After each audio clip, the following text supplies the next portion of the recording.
All right, and welcome back to Dead of Ages Past. This is session 5, which is titled The Broken Mask. Last session, the group, after the dealings with Lady Karloff at her abode, went on a bit of questing to try and find out why these individuals known as the Idealist attacked Sayre's shop while she was away, and Broxgar so nobly defended the shop. They did get in communication with the Idealist from a past missive that was sent to Ren Keeneyes, and with that drop in information, they were able to establish a meeting with the Idealist. The meeting kind of went south a bit, in that the witch hunter, Baiken Masame, who they'd been kind of seeing in random places all about, arrived at the scene and basically communicated to them her intent. She was looking for the Magier of Razig, and they said if they see him, they'll let her know what's up. Not really trusting them at all. Some sort of treachery was had that allowed her to track Valet based on her composition, and she led Baiken right to Razig. Razig was slain. And shortly thereafter, they all returned back to their abodes to kind of discuss, rest, and sleep. If I recall correctly, Ren went back to his office. Is that right? Yep. Mm-hmm. And everyone else, as before, went to Sayre's shop.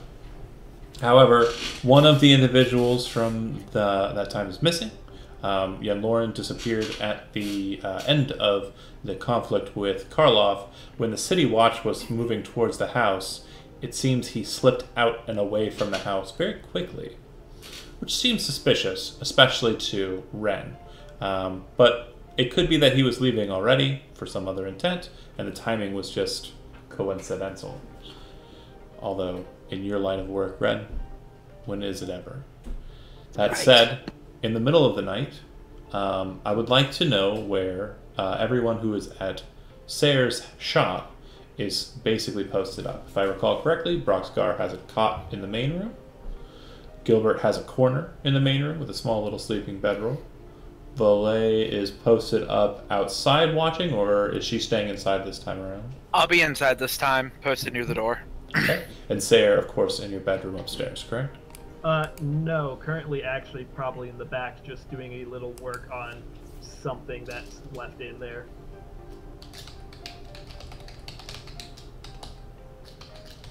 I mean, you know, she does have the, like, alchemical stuff, so she might be, like, trying to use some acid to etch into armor or something, if there's anything sitting around to... Okay. A little bit. Perfect. Let's see. So... You're kind of staying up, you mean to say, right? Not like super late, but just a little bit. Okay. It's been a weird day and kind of a little put off by like the past few times she's gone unconscious. Weird things have happened. Oh, absolutely. Absolutely. I would like for you then, Matt, to roll me a D100. This will basically try to kind of elicit when you'll be kind of up till for me and a specific encounter that will be happening here in a moment. Gotcha. It is a 96. It's really good.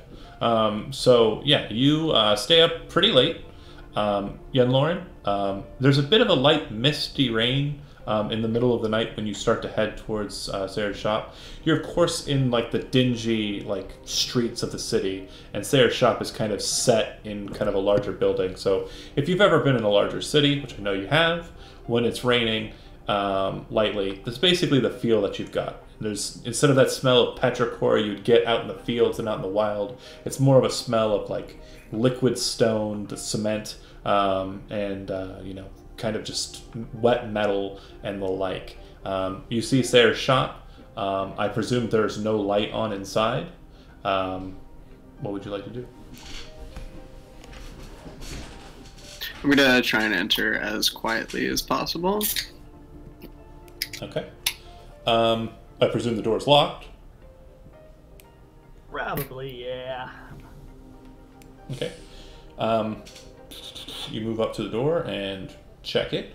Malay, you are conscious, so I would like you to make a perception check. And then, let's see, check my notes here. Passive perception on Joe, while unconscious, is going to be not enough. Gilbert the same.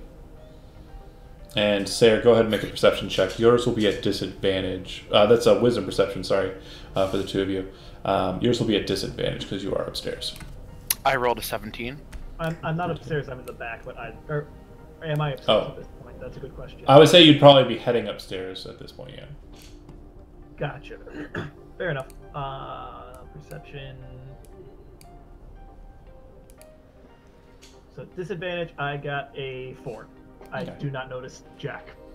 Yeah, Lauren, you try the door handle. Not loudly, just trying to quietly do so. It does make a very light noise, but you hear the noise, and when you look over in that direction, you do notice a silhouette of someone outside. It appears that they're skulking. There's a view hole through the door, right? Yeah, so there's a window on the door, but again, like I said, all these windows are grubby on the exterior, not the interior. Right. What about the one that got rubbed? Yeah, so it's gotten a little dirtier throughout the day, but not like completely solid cleaned over. But it's still it's up in a direction off to the side, so you'd have to get up, move to it, and look through it. Do you want to do that? Yeah. Can I cast that spell? Which spell? Message. Okay. So you point your finger towards the door and start whispering. Who's the target? Valet. Of course. And He doesn't sleep. Come open the door. I'm outside. You hear a message in your head that says what Zach just said. Yeah, it sounds like him. Oh, yeah. Okay, I go open the door. My thanks, young man. Closes the door behind him. To a room, please. He's trying to keep quiet, but Oh, you very quickly realize that you're kind of having to sparse your words and set them in between the loud cacophony that is Broxgar snoring. It's just a over there on the bed cot. So you're like, show me to my yeah. And you were sleeping upstairs? Yes. Alright, I just start walking ahead of him upstairs. Okay. Quietly. You head on up there. Anything you guys want to pass message-wise before you guys all hit? I want to get into the room and then we'll talk. But Matt, what was your perception checks higher roll? 10. Okay, so you basically at this point are getting settled into your room. You're kind of setting everything, down, kind of keeping to yourself. You hear creaks throughout the house, but you assume it's just kind of the sounds of the old, office and building. Nothing that sets you off or untowards. And you head to bed without hearing any of this. Lauren and Valet, feel free to interchange whatever you guys are going to talk about. So once we get back to the room and go to settle down, that's when I'm going to keep using message to talk to him and be like, tell me, what did I miss? And I'm assuming... Valet gives him the bullet points. Rat lady turned out to be some sort of nasty thing with lots of flesh zombie construct things. Flesh golems. Then that we met up with the idealists. Ragzig's dead. Somehow Biken was able to follow us there even though we tried. Biken was able to follow us there even though we made sure she wasn't on our tail. I'm unsure how that happened. Yeah, and Lauren, you can make an intelligence arcana check.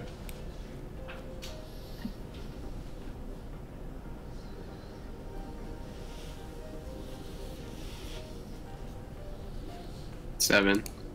You're not sure why or how they would have been able to track him. It must have been some sort of sorcery or scrying or what have you.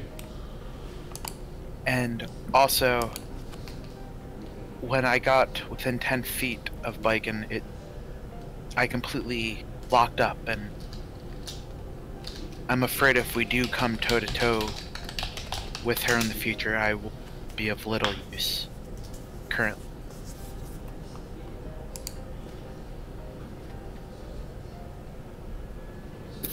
Did you tell me about the book? Oh.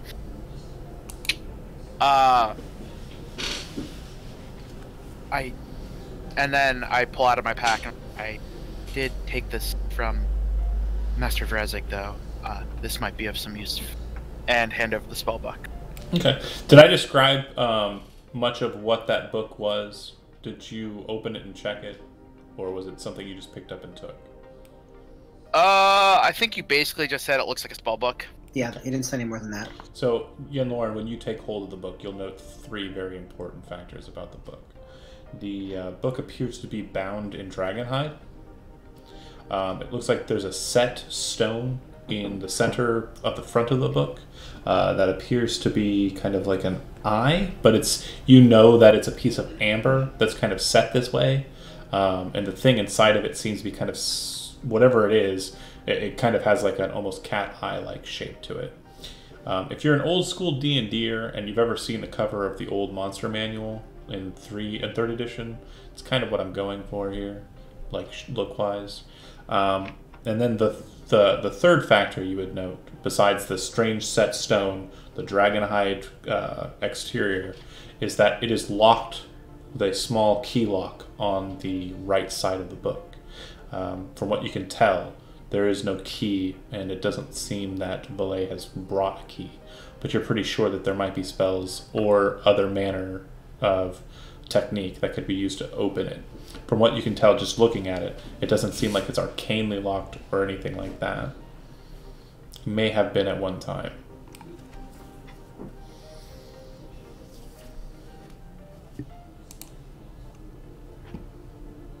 Okay.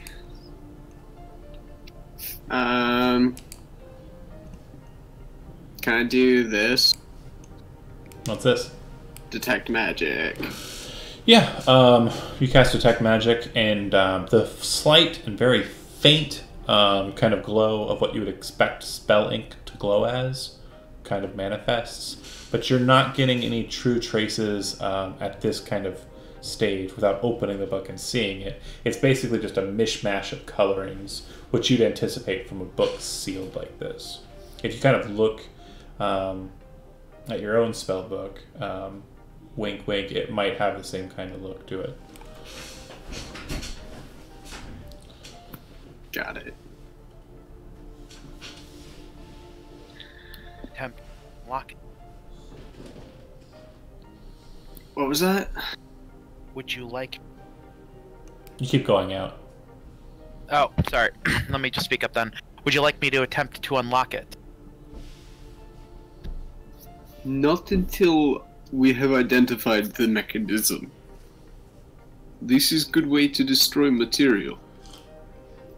We wait. We collect 100 gold. I use identify. We do this smart way. So to be sure, the book doesn't appear magical. The writing on the pages does. Oh, can I open it? It's locked. That's what I thought. So I can't. I'm afraid of like busting this lock and like the pages are gonna go white if I don't open it the correct way. So like I was saying, the lock doesn't appear magical. It looks like it might have been sealed at one point with magic. Like there's old glyphs. No, if he just tries to pick it, nothing bad necessarily. Not that you can detect with a detect magic spell. It doesn't look like there are any spell traps on the lock or the book itself. The only magic you're picking up from it with that spell, only auras you're seeing are the auras that would be typically on a page, the magic ink that's present.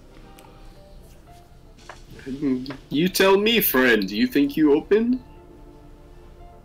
I can attempt it. And I pull up my thieves' tools. Okay, if I recall, pick out the lock. If I recall correctly, that thieves' tool set is -1 pick, right? You're down 1. Correct. Okay, go ahead and make a thieves' tools check. All right. Using dexterity. Dexterity thieves' tools. Yep. You have a rogue over here. That's really good. Wow. But surprisingly, not good enough. You lose 1 pick. Oh my gosh. The lock appears to be very, very well crafted. God damn it! Wow, I rolled a I 9. fucked up. Well. I fucked up so hard. Oh well, that's okay. I'll remember it. Guys, I have guidance. Don't forget. So when you want me to open it later, just use that. Do you have mending? Cool. No, Darn it! but I mean, how much could lockpicks cost? Like 100 gold or 75 gold? Fuck me. What a lock- Alright. Never mind then. But a lockpick kit had several picks in it. 10. So yeah. Yeah. Yeah, but what kind of picks are we talking about here? Like diamond head pig, or fucking like a round head, or a snake, or... I have weird hobbies. So yeah, no bueno. No good on that. What do you guys want to do past that?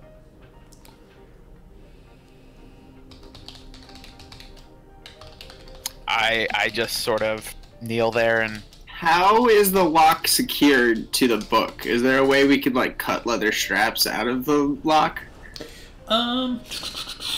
Make me straight intelligence check. If you have, I don't know the name of the tool set, but it would probably be something that would be like bookbinder or something to that effect, or leather worker. That would be good. Leather workers tools. If you have either of those proficiencies, you can add it. But if you don't, just straight intelligence.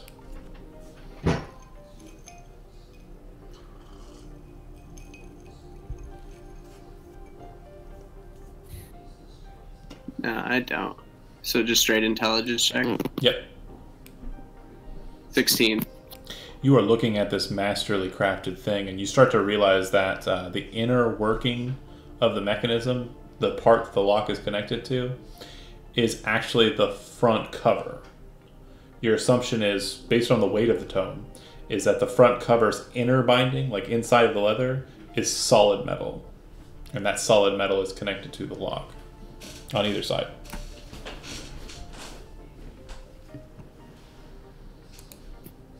Fair enough. As you're looking at it too, you kind of get an idea of why that might be the case.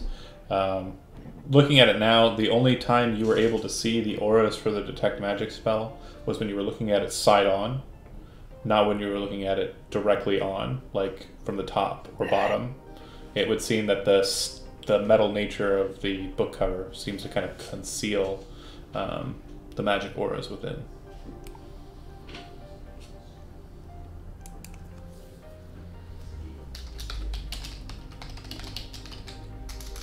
God damn it. I knew it was too good to be true. Okay.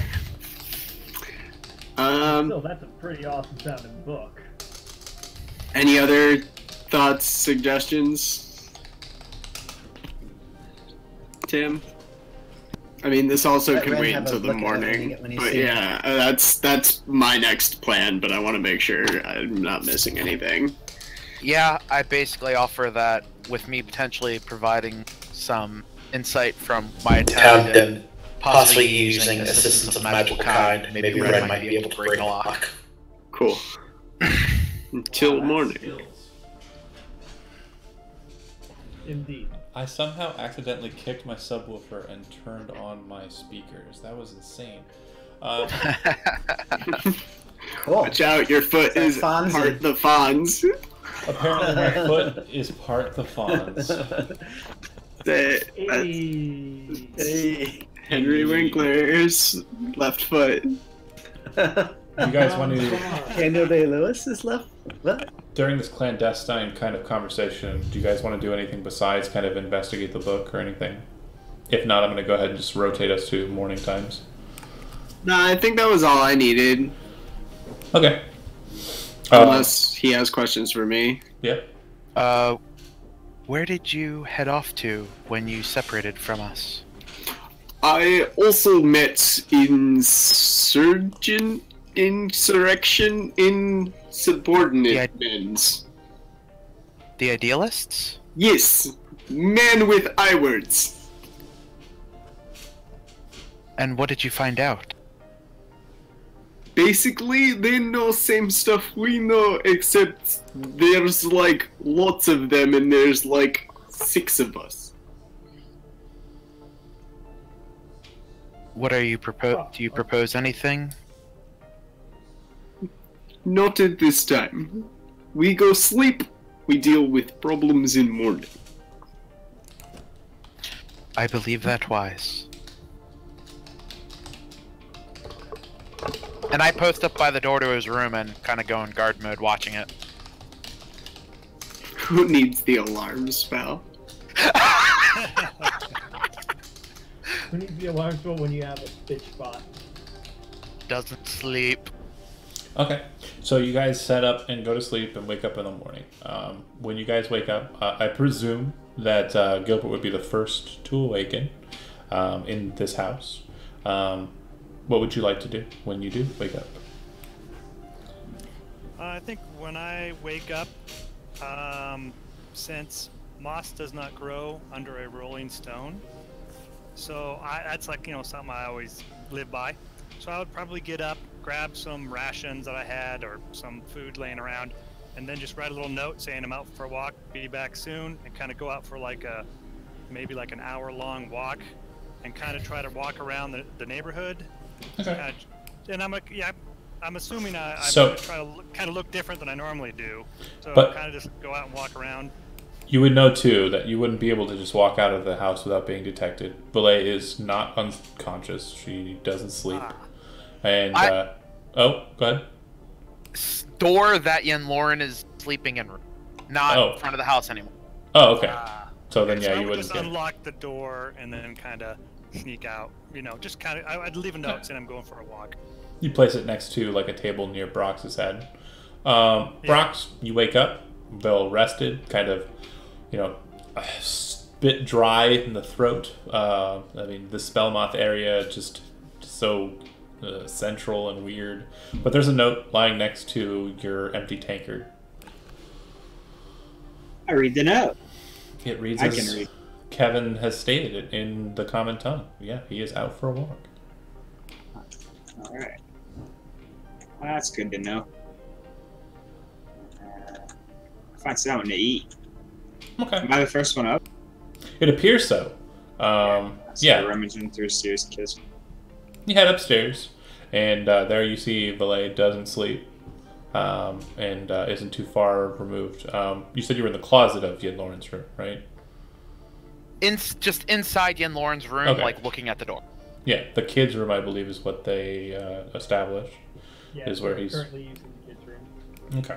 So then, yeah, you have your free reign of the kitchen with no, anybody in it stopping you. And you said you were raiding it, so full on getting what you need there. It looks like most of the food here is going to require some cooking. Their freezing device, freezing cabinet, has some like sausages and such. There's probably some cheeses, kind of bound in leathers, and some other things inside of the freezing cabinet that you can kind of pull out, kind of set to stove, get to cooking. Yeah, I'll just go ahead and bacon, I'll just go ahead and prepare enough for everybody. Okay. Yen Lauren, you awaken to the sound of sizzling and the smell of what you can only presume is beer-battered meats. Yeah. I'm gonna follow that smell. Morning! This food for all or for you? Oh yeah, absolutely. It's food for everyone. It's on sale. This lovely proposition. I Sits thought so. down and waits for him to be served. Because now that I've got a servant, I expect to be served. Oh, silliness. Okay. Before Sarah wakes up and enters her own kitchen, Ren, you wake up from the office and kind of, move to exit.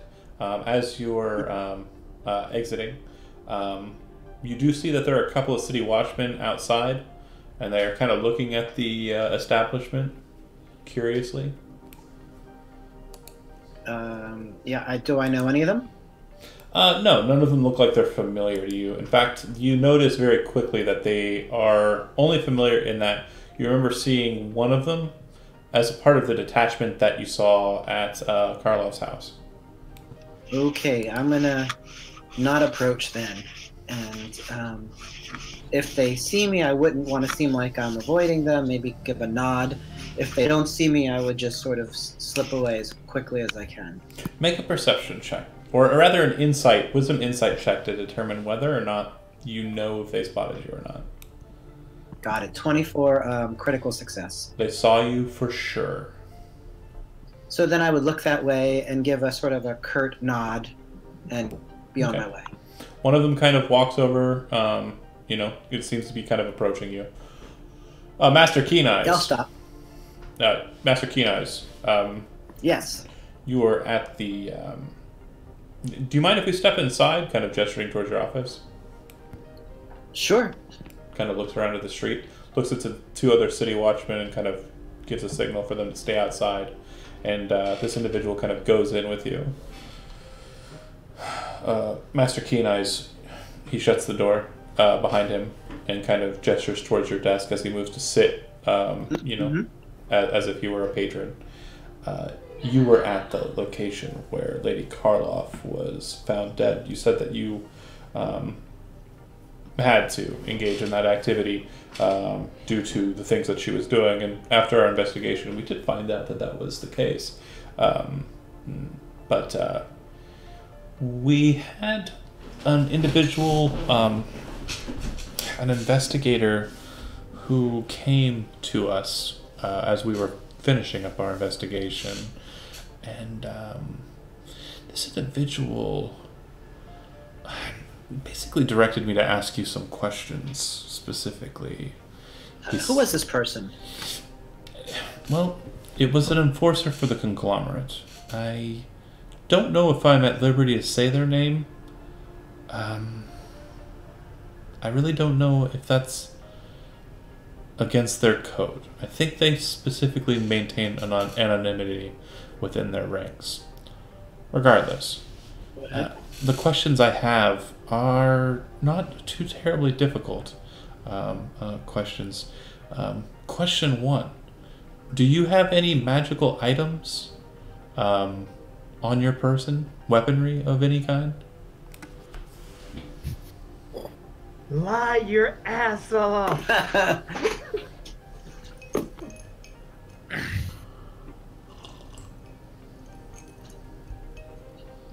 I don't understand that question. Do you have any magical items that wouldn't be considered licensed? That wouldn't be considered so out of character, John, is my weapon licensed? You didn't really know it was magical until it started glowing and esperaging. Okay, so, and at this point I still don't know the true nature of the weapon, correct? Dude, that's your call. Yeah, okay, I'm thinking. I'm gonna say, yeah, not to my knowledge, no. Make a deception check with charisma, please. Based on your stumbling manner of how you phrased that. A 12. Okay. He kind of gives you a look. He says, did any of your compatriots carry any magical items that you saw? Yeah, I really don't know. Okay. And were there any mages with you, licensed or otherwise, during the activities? Or any clerics or priests? Hold on a second.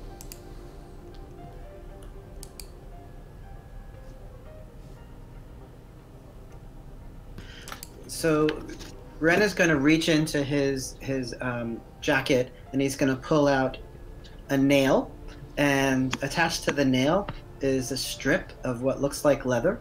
Okay. And he's going to put it on his desk in front of him. And do you know what that is? You know what that is. You know what that is, right? I have no idea. No. How could you possibly not know what that is? This is a strip of the flesh from the house, from Lady Karlov's house. Her closet was full of this. Didn't you see that? Okay, I understand. And, of course, I'm not trying you for the murder of Lady Karloff. That is not what I'm doing. No, I'm not saying that you're trying me for the murder. What I am saying is that you're really not focusing on the important stuff. This is ridiculous. Master Keen Eyes, if it were up to me, he kind of leans in. If it were up to me, I would not be here asking you these questions. I promise you that. Okay? I've heard about your reputation. I had some conversations with the 3rd Precinct, and you are above board. But you did hear about what happened in the tower, right? The Magier's Tower? I think everyone's heard about that. They are very diligent in finding every bit of renegade magic they can in the city to see if it in any way links to his death. So, I'm only doing as I'm told. And of course. You have to understand, as an investigator yourself, my line of questioning is perfectly within reason for what I'm attempting to find out on behalf of that enforcer. Absolutely, and I just wanted to remind you that I have a long association with the City Watch, and we have a goal in common. Which is why justice. He kind of leans in. Which is why I'm taking you at your word in everything you say. Right. And you kind of get the you kind of get the point that. Okay, got it. Yeah. So no, the answer is no. No renegade mages, no strange magic. No unlicensed magic items. No. I will direct these answers to the enforcer. I would not be surprised if they do attempt to pay you a visit if they are not satisfied with these questions or the answers to these questions. So that being stated, I'm just letting you know, and he kind of gives you a nod. Yeah.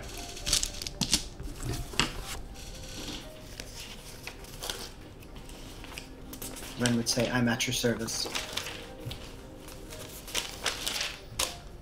He says to you, he says, I am, of course, a member of the 1st Precinct, and my name is Thomas Dosler. So if you have any questions regarding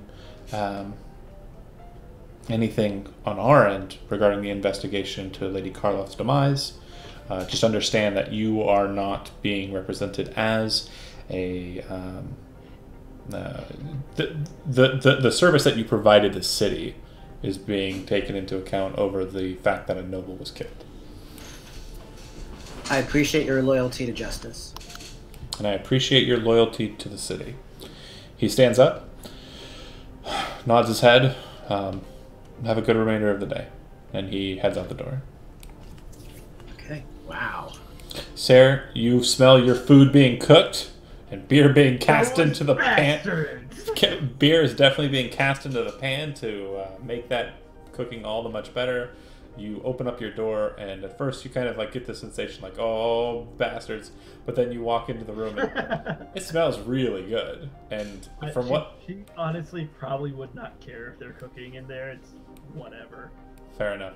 From what it looks like, Broxcar has made a bountiful grouping of meats, some cheese, and some toasted breads. I figured with all this heat, we won't be staying here for too much longer, so we might as well not let this good food go to waste. Plus, we need our health. We need our sustenance. How long we are staying here,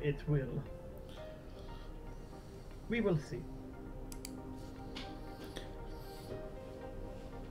Belay also joins into the room, and was probably the one who actually, delivered a plate for you, Yen'Loren, from the hot and pans. Belay looks not like James. Oh, so you're back into normal mode? I'm normal mode, yeah. Mask and which everything. I don't know if anyone's actually ever seen except possibly yet.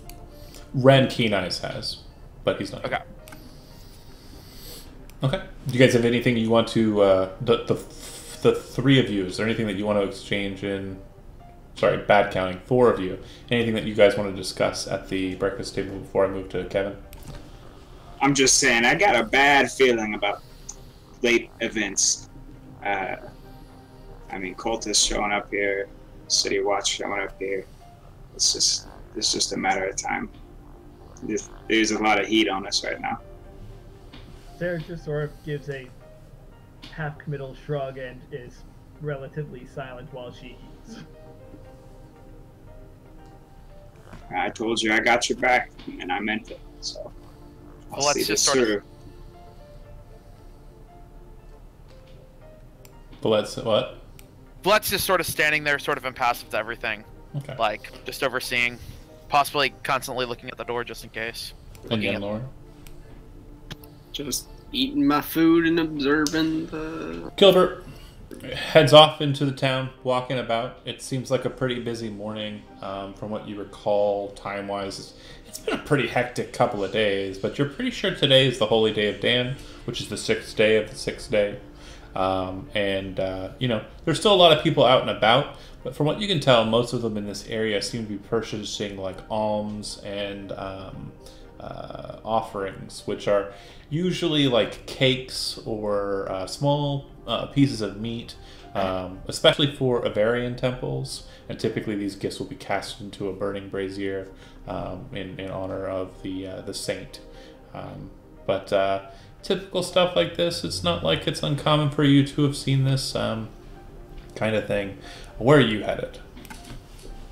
I kind of just wanted to get an idea of like what was going down in this neighborhood.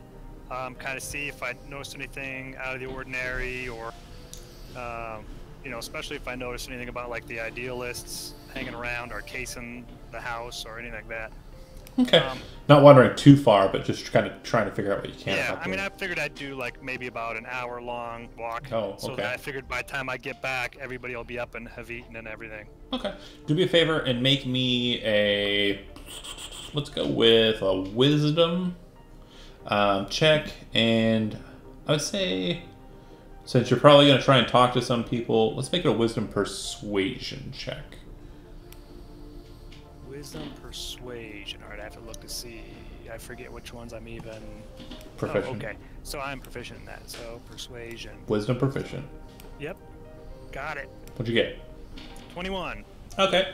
You're pretty quick to understand that during your trafficking, trying to find out what you can, you're asking subtle questions. You're not asking, like, really massive, hey, do you know who the idealists are? Like, really dumb questions.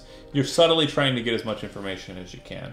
What you very quickly find out is that the idealists are very closely closely tied to the center, or rather, not the center,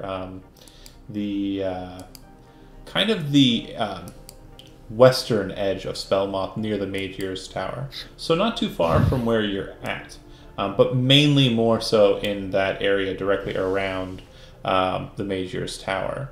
From what you can tell, too, there seems to be a rival gang. The idealists don't really regard themselves as a gang, more like a freedom-fighting group, or like a band of vigilantes attempting to bring justice to the world.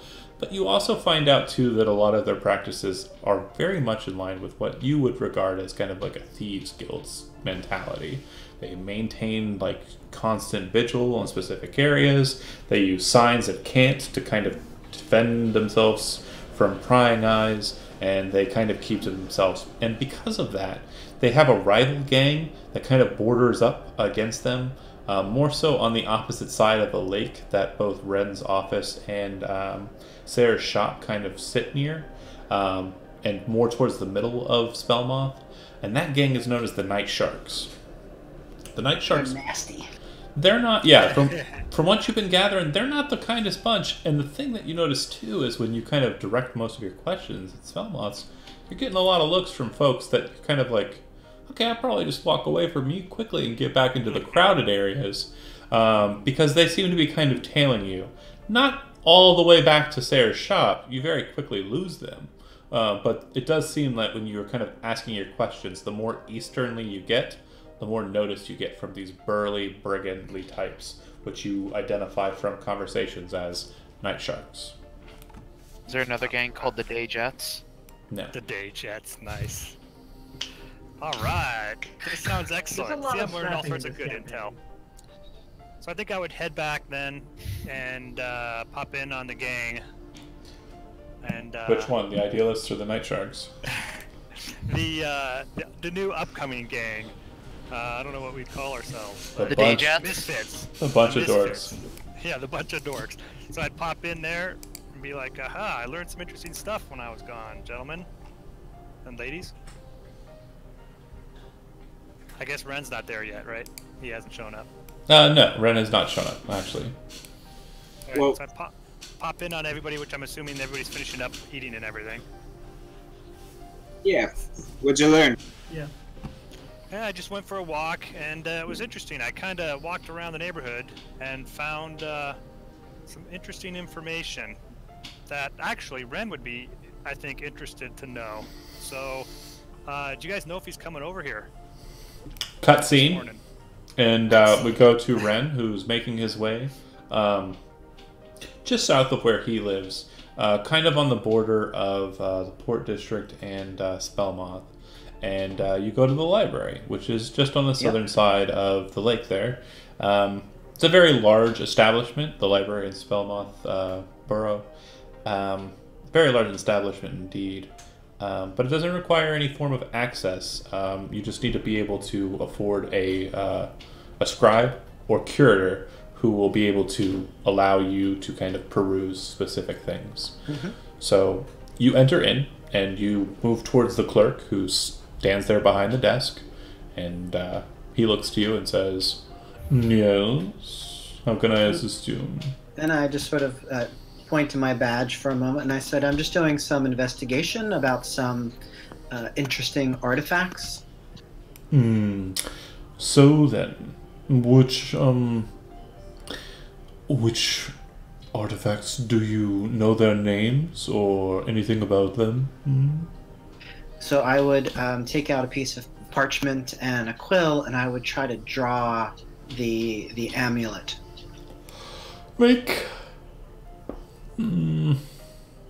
Just make a charisma check. Boy, Yeah, I'm really hitting you where you hurt. I know, right? 13. It seems to be a decent enough drawing. He says, with this I might be able to do some research. Our historians would probably be better suited in doing this. It might take some time. Anywhere between... I would describe the color of it as well. That would help. Green color, the liquid. Takes your quill and kind of writes down the notes, drawing small marks to it. You can see that his lettering is very precise compared to like your attempts at writing. It seems Mine's like like a stick figure. where his is like a drafter's writing. Like it's every single letter is exactly the size it's supposed to be. He hands you your quill back and he says, "So this can either be taken to the historians, who will do due diligence in seeking out the specific nature of this item, and if there's any historical records in it within the library.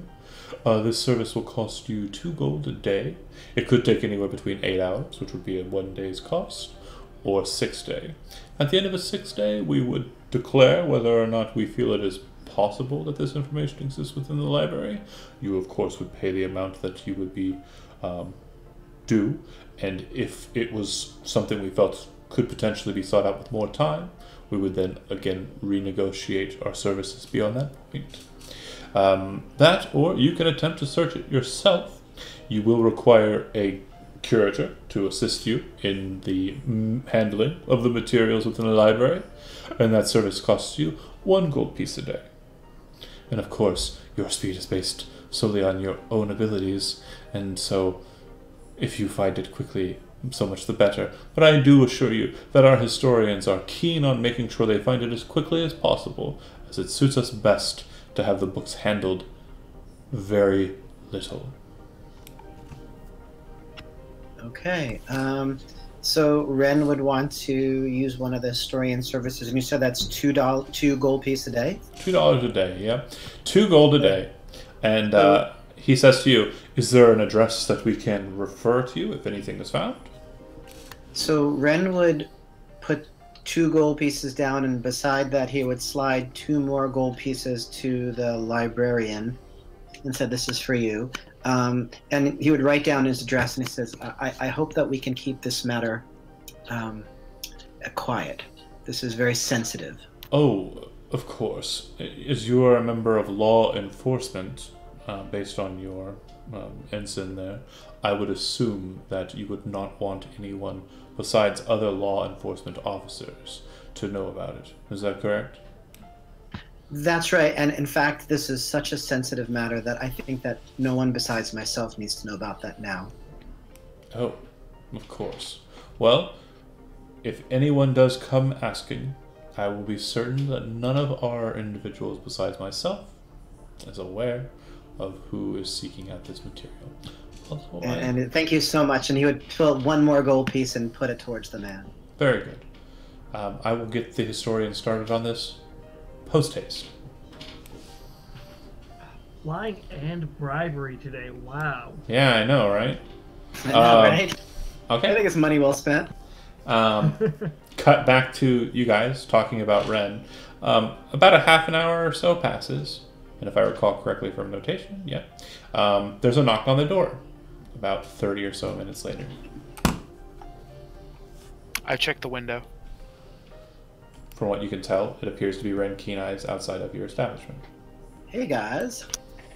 I inform everyone else that it appears Ren. I don't make any motion to open the door though. I'll let him in. That elf needs to eat. Brox, smells great in here. Was that you? Yeah, I made something for everybody. There's plenty enough for you. You could use a meal. You're looking a little sickly even for an elf. Very true. I think you know what would fix me up. And he would try some. Yeah, it's like beer battered brats or sausages and cheese and bread.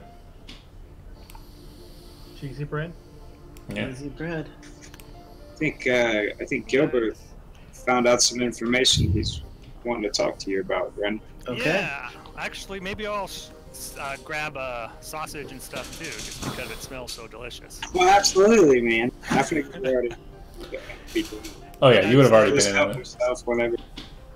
I would say, He's just been standing in the exact same position for the past Right. half.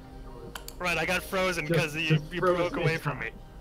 Yeah, so I'd sit with Ren, I'd be like, okay, Ren, and I'd make sure everybody else could hear when I'm talking. I'd be like, found out some very interesting stuff when I walked around this morning.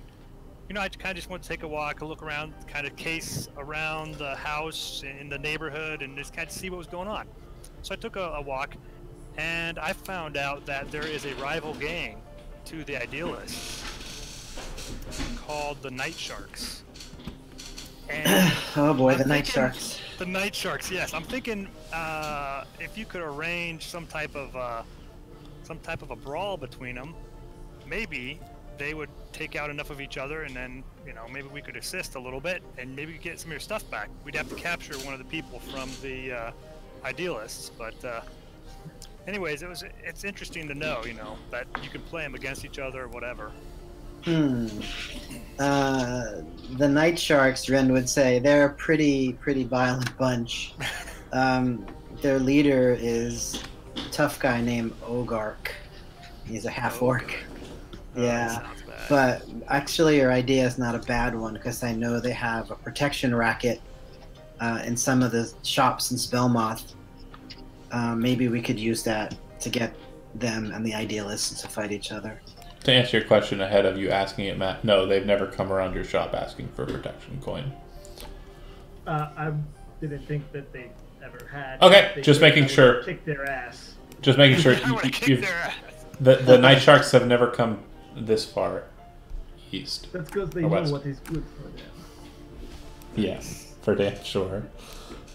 So, So, for example, Ren says to Gilbert, if we were to pose as the Idealists and take money from those shops that the Night Sharks take the money from, that might pit them against each other. Just throwing that out there. He says with a yeah. crafty look. And I say, if only we knew somebody who could impersonate somebody else almost perfectly. Why would we Um, want to incite? Valette- talking about Valette- street violence. Valette, for the first time, besides announcing Ren's presence, speaks up. Shouldn't we establish what our goals are first? Because it may not be the best course of action to get rid of opposition to possible enemies, and might establish who our enemies are and what we seek to accomplish.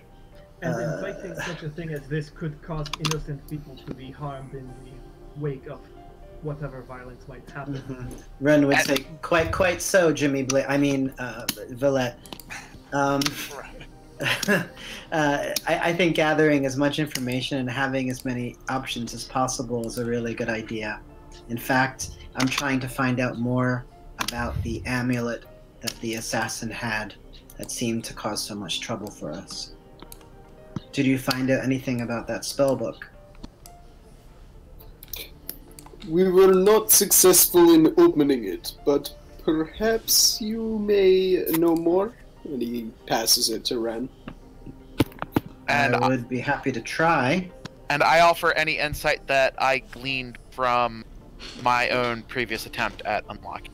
So basically, you'll be assisting. Yes. And I will cast guidance on Ren. Okay. Is it possible, John, that I could use my monocle to try to examine the inner workings of the lock to give me even more advantage? So, bear with me here. So Ren takes out a little monocle from his jacket, and you see it. Maybe it's glowing, or I don't know how it would work, John. So basically, it looks like a monocle with several different kind of lenses that can be slipped down into place to form kind of like an almost telescopic kind of deal. So each one of the lenses, when slipped away, kind of causes the magnification to go in deeper. So at full magnification, it would be kind of like all slotted down into like a small, like jeweler's kind of eyepiece. But it's connected. You can kind of connect it to the side of your face, like a monocle. So what kind of roll would that be? Would that be for Thieves' Tools? Yeah, so it'll be based on the way you're kind of engaging it. You can either go dexterity or intelligence, your choice, whichever you prefer. It will be a Thieves' Tools if you're proficient. Double if your expertise, of course. And then you have advantage from assistance from Villette. And you have plus 1d4 due to guidance from Yen Lauren. Oh, I'm afraid. Here we go. Oh no! Come on! Okay. Oh no, you damaged it. You failed by more than 5. So you actually failed by more than 10. So you'll actually be breaking 3 of your picks in this process. Ugh. Actually, no. You only failed by 10 because of the guidance. Sorry. So it's just 2 picks. 2 picks. Infinite attempts with mending. Does mending fix them? It does not fix the picks. Ah. Damn it. Would have been nice. Why don't you try it? So, yeah, it doesn't look like anything I might be able to tinker with. When they break the picks, they're not breaking them in half or snapping them like you would see in like a Skyrim game. It's more of a bending out of shape and not being able to fix them back. Roxgar, your question is good. You take up the book and you can go ahead and use the your special ability research if you'd like. I have a question. Can I use Conjurer's Trick to make a lockpick? If you are proficient with the set of tools, I believe is the prerequisite. Yes. If you're proficient with Thieves' Tools, yeah, that's yes. Right. 22. Okay. So you start to investigate the book, and you start to see some very specific aspects about the book and about the lock. And what you come to understand is you would know exactly the right amount of grains you would need of the blasting powder that Sayre has to detonate the inner workings of the lock and break it open. The lock will then be useless, but you understand with that check that you can break the lock by bursting it. I can open this. And just see me smile. Big toothy grin. We're trying to be all subtle. You're just gonna blow it up. Now, it will require me to break the lock, but you'll be able to get the information that's inside. This may not necessarily be true. We do not know his magic book. Yeah, it's yours. I know I can get it open, but the call is yours. I could try to pick it. We risk more pick? Break. I hand it to Gilbert. I got smaller hands. Maybe it's more. Maybe they're more nimble. Okay. I try to explain a little bit about the inner workings of the mechanism. Okay. So Ren's kind of like nodding his head, but there's a lot of moments where Brox is basically talking about the inner mechanisms of it, where you're like, wait, what? Like he's explaining specific parts. I mean, you understand tumblers, you understand like, you know, mechanisms, but Brock starts talking about gearworks and like specific like integral portions and spinions and all this other stuff, like pieces of like clock, and you're kind of like, I'm like, never tell me the odds. you kind of, Ren, you get what he's saying. But there are points in the dialogue where you start to realize, holy shit, this guy is really smart about this kind of stuff. And then Gilbert, on the other hand, you're saying that you want to attempt to break the lock yourself and pick it as well, or? Yeah, I try. I like reach my hand out for a set of thieves' tools from whoever last had them. Like Valette, I guess you have some. Nope. Valette don't hand them to you. All right. Anybody else? Ren was the last one to have lockpicks present. Yeah, I'd give him a pick. Okay. All right. Sweet. Watch this. I learned this little. Also, guidance. Okay. Guidance. So what do I do? What is that going to be? Proficient. Thieves' tools with either dexterity. Actually, with you, it's just dexterity. Dex. It's not my best one, but I'll do it. Not the best. Okay. So Add a 1d4. roll a d4, please. See how badly you fail. See, everybody. I only gave him one pick. Everybody's going to fail. Why is that? That's not true. I'm not going to try. Okay. I'm not even going to try. Me either. Not only is that one pick broken, but now no future attempts with lock picking will be able to open that lock because the portion of Ruined it again. No. What I did is I strengthened it. Now it can't be picked. right, You're welcome. it cannot Now be you did it. picked. Joe, Brox kind of takes the book again and kind of looks at it, and you still see that there's a bit of a spot there that can still fit the powder and detonate the lock as you planned it before, if they're going to allow it.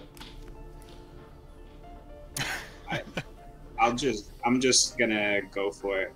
Okay. You see him. If I sense in the air that there's still kind of a iffy feeling about it, I'll try to feign it like I was picking the lock like they were doing. I'm gonna be pouring blasting powder. I like it. I like that. You pull out your powder horn, you pour a little bit of granules into your palm, and you look at them very closely, and you're just kind of like counting each one, and you go, Then you kind of roll them onto your big fat fingers until they're at the very tip of your fingertip, and then you just very loosely just kind of sprinkle them into the hole.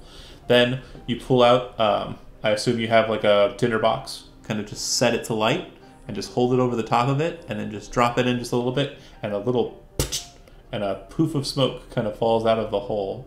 And then you guys watch as he kind of takes the edges of the book and pulls it apart. The lock pieces kind of falling out in sprinkles. Small little bits of the key lock and the connection points kind of just stumbling out of the lock. And the book opens up, and out of the book falls a piece of parchment that appears to have been wedged at a point in the front of the book that would disallow it to be removed from the book unless it was opened. There, that solves that. Explosive room! Ren looks to Gilligan and says, "We loosened it." Oh well, sometimes you gotta go explosive way. The piece of parchment that falls out, hold on a second, looks like this.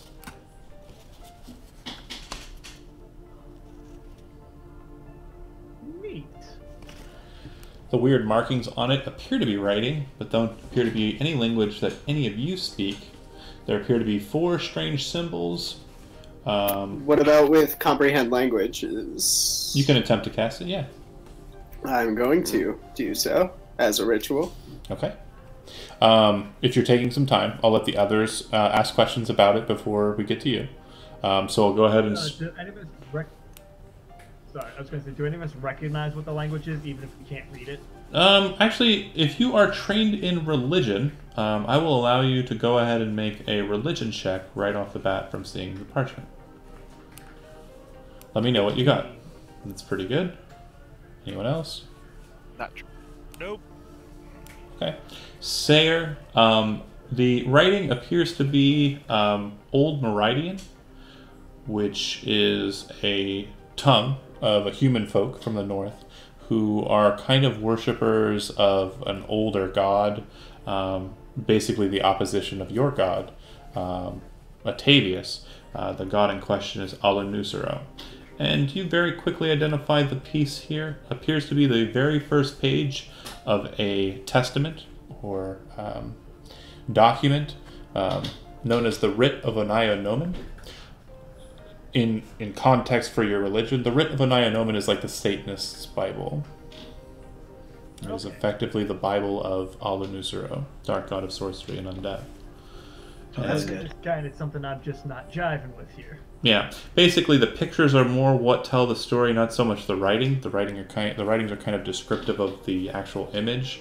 The image is showing 4 kind of counterpoints: chaos, law, and law and chaos, basically. Or sorry, good and evil, law and chaos. My brain did a thing where I said the same thing twice. Kind of centering on 2 points: Ashtar and Atavius. Ashtar being the goddess of chaos, Atavius being the god of absolute law, and them having their power siphoned into Alanusero in the beginning. In the Bynod, which is the testament of your god, it states that in the beginning there was chaos, a sea of it, and there was the law of the sun, the law of purity and radiance, and they created the first man, Onaionomen, which in Old Osirian means first name. After crafting that human, his ambition led him to trick those 2 gods into granting their power to him, making him into a god, and as a judgment, the 2 of them combined their powers once again to create the law of death, the ending of something being a chaotic thing, and a law being something that must be abided by, thus creating the 2 of them as one again. They sent Onaionomen to Aerith, which is effectively the Shadowfell, or the Plane of Shadow, and thus bound him to that place as a deity. But he changed his name to Alanusero, which in Old Osirian means the first who took by magic. Yeah, that's pretty much the piece of paper that you have there. Why it's in this man's spell book, you're not sure.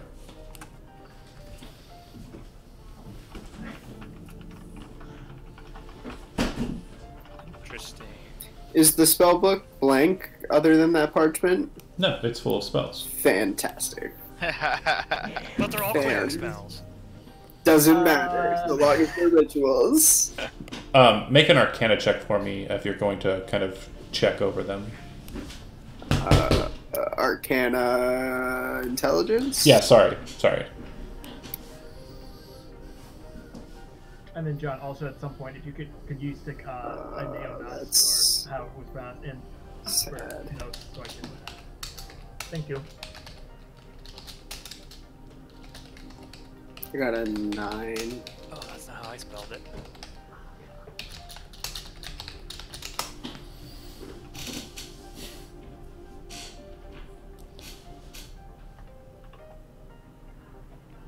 So anyway, hold on a second.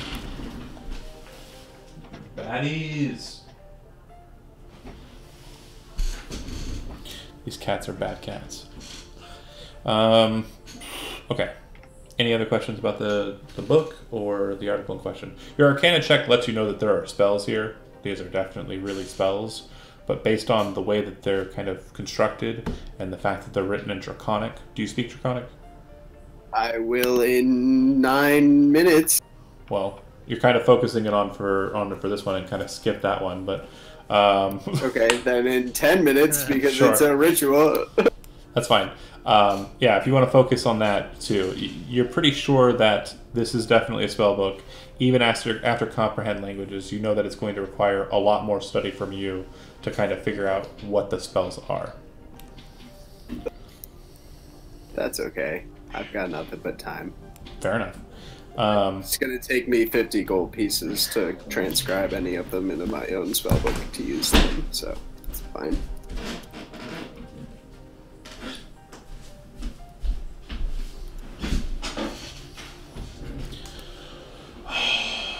you do a growl no more. Okay. Sorry, my cats keep fighting. Okay. I think we've all been there. Or at least...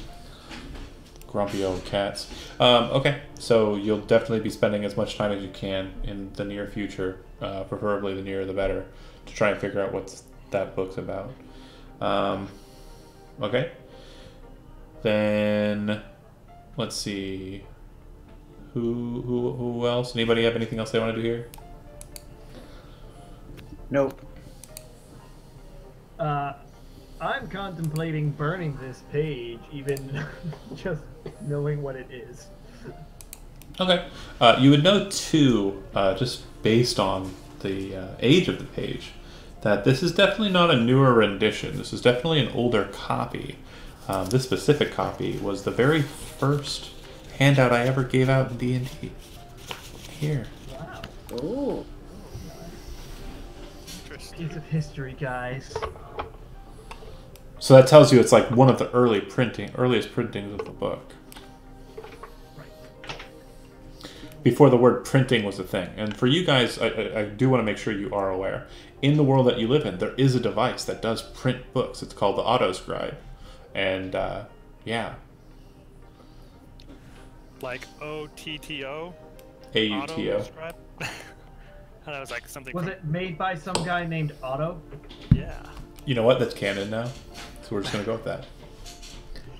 So, Ren, I think another thing that we need to do, I'm just talking to you because, you know, you're here now, is I think we need to investigate this Kurt Gosler guy, who apparently is a these are the Kurt Goslers that come from the West. So they're maybe related to me, but it's distant.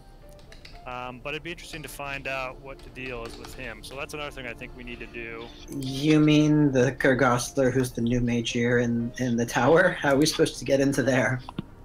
Well, I mean, we could start doing like a little bit of research on, you know, ask around, find out like information about him, what people know. So what sort of thing people, if anybody knows anybody, I'm just thinking that might not be a bad idea. Besides just getting back at the idealists to try to get your stuff back. Oh, sure. That's That's more personal. Yeah, sure. Yeah. You know. Yeah, maybe like starting a fight between the Night Sharks and the idealists is bad. So maybe we should just try to like lure out some of the idealists and you know, grab them ourselves, capture them, and get your stuff back. What do you think? Maybe, but I am really worried about the assassin and that strange amulet that she had that seemed to affect Sayre and Valette. I want to know more about that. I'd like to say, you don't necessarily know that it affected me. You wouldn't have said so. Okay, so that right, affected I would not Valette. have said so. Sure. Why you know that is because I could not. You were frozen. Do you have any ideas of like what it could be, or are you looking into anything? I don't know if you would have told us. I am doing some research. I mentioned earlier. I'm Okay. doing some research. I need to have to check back later. What research are you doing? I'm having some historians at the library look into it. If you think that your skills would be helpful, that would be great. You can go down there and Those present pompous my asses seal. are going to charge you for the whole day and sit around for half of it. Oh, Ren shakes his head. Oh gosh, I've been suckered. With the right material, I think I could probably look into it. I could head down to the library myself. I would much appreciate it. So I would write a note authorizing Brox to do this research and put my seal on it. May I accompany you? Absolutely. It would be greatly appreciated. So it looks like we're doing a little party splitting, John. Okay. Sorry, I ran Lauren and Lauren and Brox are going There's to a the fire library in the library. with a note, the candlestick and Colonel Mustard. Right. I think the robot's probably going with them too. Okay. Yeah, I follow that one. Yeah, and Lauren, Okay. Yeah, Broxgar, who else? Valette. Okay. And then, I'll go with the other two. where are you guys going? We're gonna go get in a fight with the sharks. I don't know if we're gonna do that. Hold on, Gilbert. Does your note say that we're to help? To keep an eye on them. So I would write a note that would authorize these three to contribute to the research that the historians are doing. Okay. Can you rewrite that note and say we are allowed to use the library's facilities to pursue whatever research we need to related to your case, as opposed to specifically what the historians are doing? Because I'd like to look into our weapons. Sure. Fantastic. Good idea. Yeah, and I mentioned you might want to pay them more. Just slip them some coin. Would it help if you were to show up at the library with them? No. And I raise an eyebrow. No. No. No. Okay. What if his finger did? And then the other three, what are you guys doing? Ren and We Gilbert? haven't decided yet. So at this point, I'd want to know what Sarah wants to do because she's as involved with this as anyone, and she hasn't really said what she wants to do.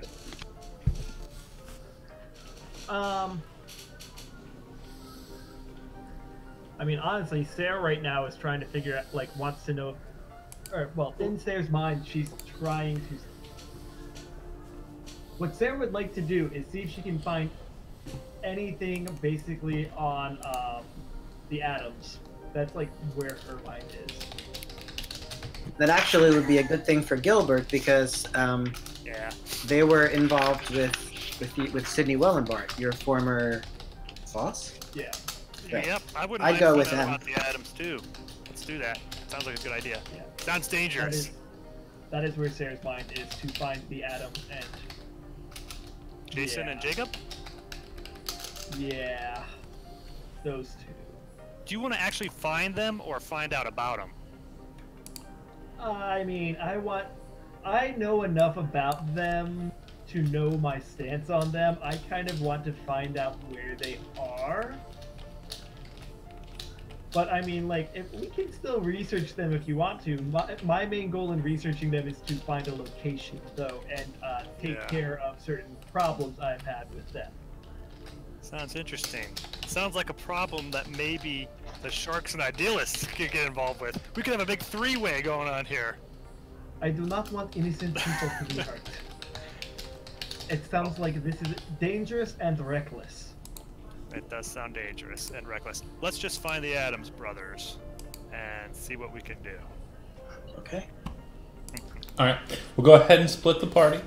I'm going to go ahead and do the library group first.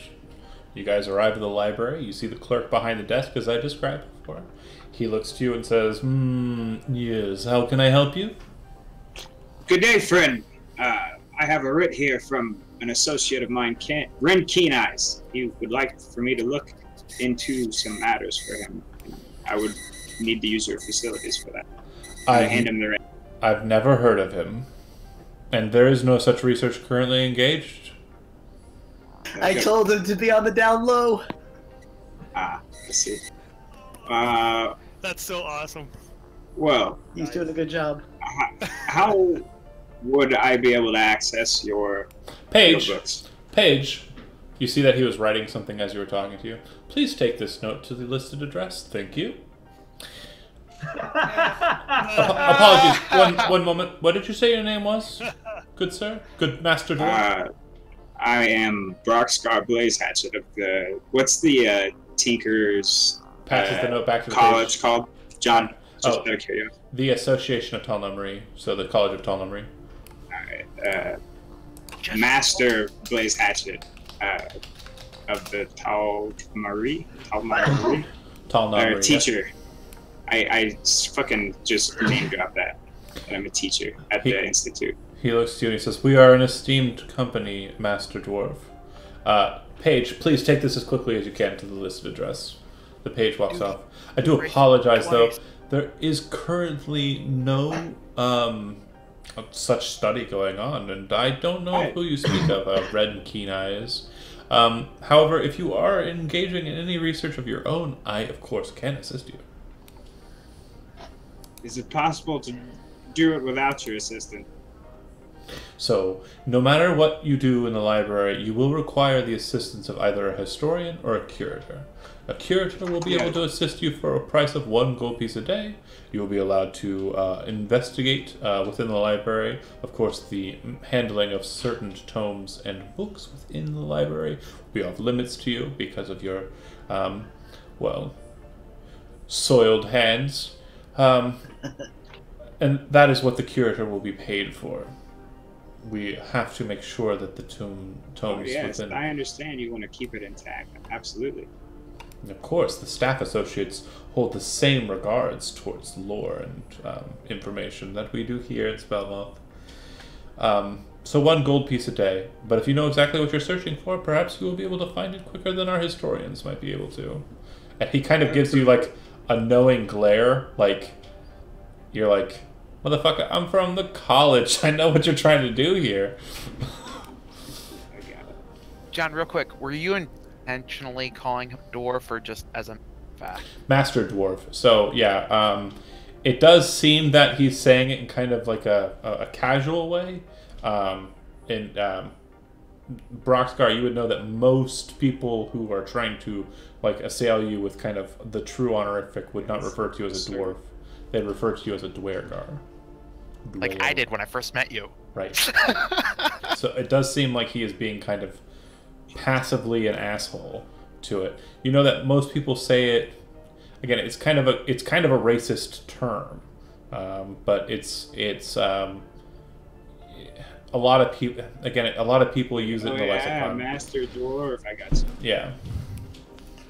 But I'll give him 2 gold pieces and explain that I will require the services of 2 curators, 1 for myself and 1 for my friend here. Of course. I will make sure that you have them immediately. And he snaps his fingers and goes to one of the pages, says some things to him. They run off to a back room.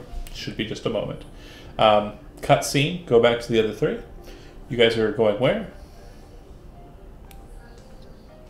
Where are we going, Ren? The previous to Wellengar residence where he was last seen, maybe? You want to go to the Wellenbart residence? Okay, that's like going to... I don't know, what do you think? What do you... No, I think that's a good idea, honestly, going to the Wellenbarts and seeing if maybe we can find any, like, evidence as to where they may have gone afterwards, or if there was anyone else that they may have known in the area. That's a good idea. Ren is a master investigator. Okay. So, do I look like Gilbert, or do I still look like Gilligan? Because I'm asking you guys, because I want to know, you know, I don't want to like give myself away if I go there, and they're like, oh, look, it's Gilbert, he's back, let's grab him. He might be involved. I care not what you look like. No, Ren would say, you should not look like your real self right now. Well, I shaved, and they dyed me. I just want to know if that's enough. I'll hide my pick. Okay. I'm walking around. I'll put that in like a bag. Transportation-wise, are you guys walking, which would take the better part of 2, maybe 3 hours? Are you guys taking the trolley, which would take the better part of not that long? Let's take a trolley, guys. If I remember correctly, it said Gilbert it can was about pay an for hour. a trolley. Sure. Can't you guys pay for a trolley? No, Yeah. Because I'll Gilbert, you get can there a do lot it. earlier than you do. It's about 45 minutes for a trolley. It's about 3 hours walk, 2 to 3 hours walk. Yeah, your call. All right, we'll go. How much is a trolley? Trolleys. I'll pay for it. How much is it? For the 3 of you, it's probably a gold and a half. All right, so gold and 5 silver. There you go. All right, So I will do that. about 5 silver per person then. Yes, that works out perfectly if you think about it. All right. So we have a wonderful ride. We're gonna sing like the San Francisco treat thing, like Rice-A-Roni on the trolley. It's gonna be awesome.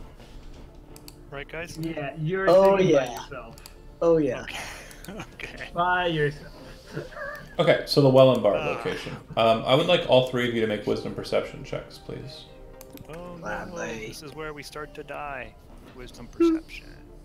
22. 17. Nice. Ren, you immediately see that something is very off, and you're very fortunate because the threshold was high. You see that the Wellenbart establishment, as I described it before, is kind of a walled-off kind of location. There's a a bit of a stone wall around the building proper, and then kind of the lead up to the house. You see that inside like the area of the house, specifically near the front door and kind of near the gates as well, are City Watch lemon caps. But it looks like they're being led by at least one individual who is wearing white garb with kind of red underlays, and his robes seem to be very kind of pristine and white. He's holding a staff, and over his face he's wearing a mask. Very So similar. he's an enforcer? Very similar in kind to Vrazig's mask. Ren would motion for the others to get down. You can make me intelligence history check if you want to try and figure out if you can kind of glean what this person's ranking in the conglomerate would be. Sure, I rolled a 14. Not terribly familiar with their inner workings. You know that he's not an enforcer. You would assume that he is either a Magier, because he kind of is dressed like Vrazig, or he's some other subcategory you're not 100% sure on. Possibly the same subcategory that the Hunters are. Okay. So we're just going to stay on the trolley as it passes by and moves on its way. Apologies. This would be after you got off the trolley and you had to have approached on foot. It's not directly near the trolley. Anyways. Okay, so we're going to back up. Hey, wait, Ren. Do you want to go up there and find out what they're looking for? Because they're not looking for you, right? No. Real quick, as you guys are kind of keeping off to the side, and Ren, you're the only one who's able to really see what's going on through the mess. You kind of look out and are not trying to point out too much to them because you don't want it to appear too obvious in the crowd. You notice that this white masked Magier-looking guy kind of waits outside, and then out of the house comes another individual who does not appear to be a lemon cap. He appears to be someone else. He's wearing more kind of like lavishly red and vibrant purple kind of colors. He has a mask on, very similar in kind to like the Robin mask, or like a Green Hornet or whatever. That kind of just like face mask. At his belt, he has a very strange looking sword. And he has kind of gold arm gauntlets on his hands. He kind of walks out with a cocky smile on his face and says something to the white masked man, who kind of gives him a nod, places his hand on him, and then the both of them vanish in a poof of just purple magic. The lemon caps then go about doing regular procedures. It looks like they're basically investigating a crime scene, from what you can tell. Well, at least we could be assured that that was probably licensed magic right there. Yeah. I'm just going to ask, did I recognize any of the... With your perception check, you only kind of saw what was pointed out to you, and he wasn't trying to point out the guy who was coming out, and he wasn't trying to directly point out anything. So you kind of only caught, like, the back end of the Magier looking fellow. How Ren tall would was the guy whisper- that came out? Oh, Go ahead. Go ahead. Shorter. Like shorter as in gnome short, or shorter as in dwarven short? Still human, but on the Just a shorter short side. Yeah. Okay, just wondering. Ren would whisper to Sayre, should we come back when it's dark and try to enter? Oh, that sounds like a bad idea. I know, right? They have it like guarded, right? I don't know. Well, It's not- I am not know. sure. Is tentative plan perhaps, but is maybe not advisable if I come at that point. Is it possible that I can catch one of the city watch guards after I'm sure that the Magiers are gone to talk about what they know? Well, that's a good idea. So yeah, that's absolutely something you could try for sure. And just so you know, that's what the guy looked like. Oh yeah, I want to know what he looked like. Oh, interesting. He kind of looks jazzy with the jazz hands. Jazz hands, yeah. Yeah, and he has the gauntlets that are cool. They're like fingerless gauntlets. I like them. So, and the sword. The sword's pretty sweet too. He kind of looks like a badass. So, Just like Daniel Bunnell to be fucking trying to mess everyone over. You know Anyway. what I'm thinking? Guys, I think I could surveil this place like later, like at night, but I'd have to do it by myself. Like actually, I could do it from a distance. So that's a possibility. But why don't you go up and find out what you can find out, Ren, and we'll kind of just hang out back here and blend in. Yeah, so if it's possible to catch any one of the City Watch guards, not like approaching the house so much, but maybe if they're on the outskirts of the area, milling around, you know what I mean? Like not actively investigating, maybe one of the Oh, I get you. onlookers or something. Make a. This will be a strange one. Make me a charisma stealth check. How do I do that? Also, How do I John. do that? Yeah. While he's doing that, me, the person, actually just remembered this that happened to Sayre. I wouldn't mind if Gilbert would take a look at the bite marks that I got from the rat lady at the Karloff house. Yeah, sure. That's right, I forgot Just about as a that. thought. I mean, I'm just figuring he's a cleric. These are bite marks. I don't know if he's useful or not. Might as well see if he has any purpose beyond just getting on my nerves. Yeah, I do get on your nerves pretty good, Hilarious. right? So how do I do? I don't know how to roll charisma stealth. I don't see it under my proficiencies and custom skills. So- you should have a custom-made thing in the bottom left part of the sheet, right? It'll be charisma with either proficiency or expertise, depending on how you put stealth out. Depending on how I what? Did you put expertise in stealth or no? I did. So yeah, it'll be charisma expertise. 16.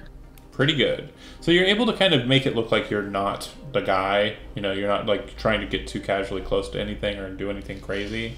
You're trying to maneuver yourself around the house, and you pretty much have directionality. You can go wherever you want at the house. You can look at whatever portion of the house you want without entering into the gate. Are you wanting to kind of use that check to getting close to a lemon cap and talk to them, or are you trying to kind of keep yourself removed, and just investigate from the crowd what you can about the house? Well, first, let me see what I can see without talking to anyone. And if it's nothing, then I would want to investigate. But having as little contact as possible is probably the best idea. Okay. How long do you think you would kind of keep to the outskirts, time-wise, before you kind of decided you wanted to make a move?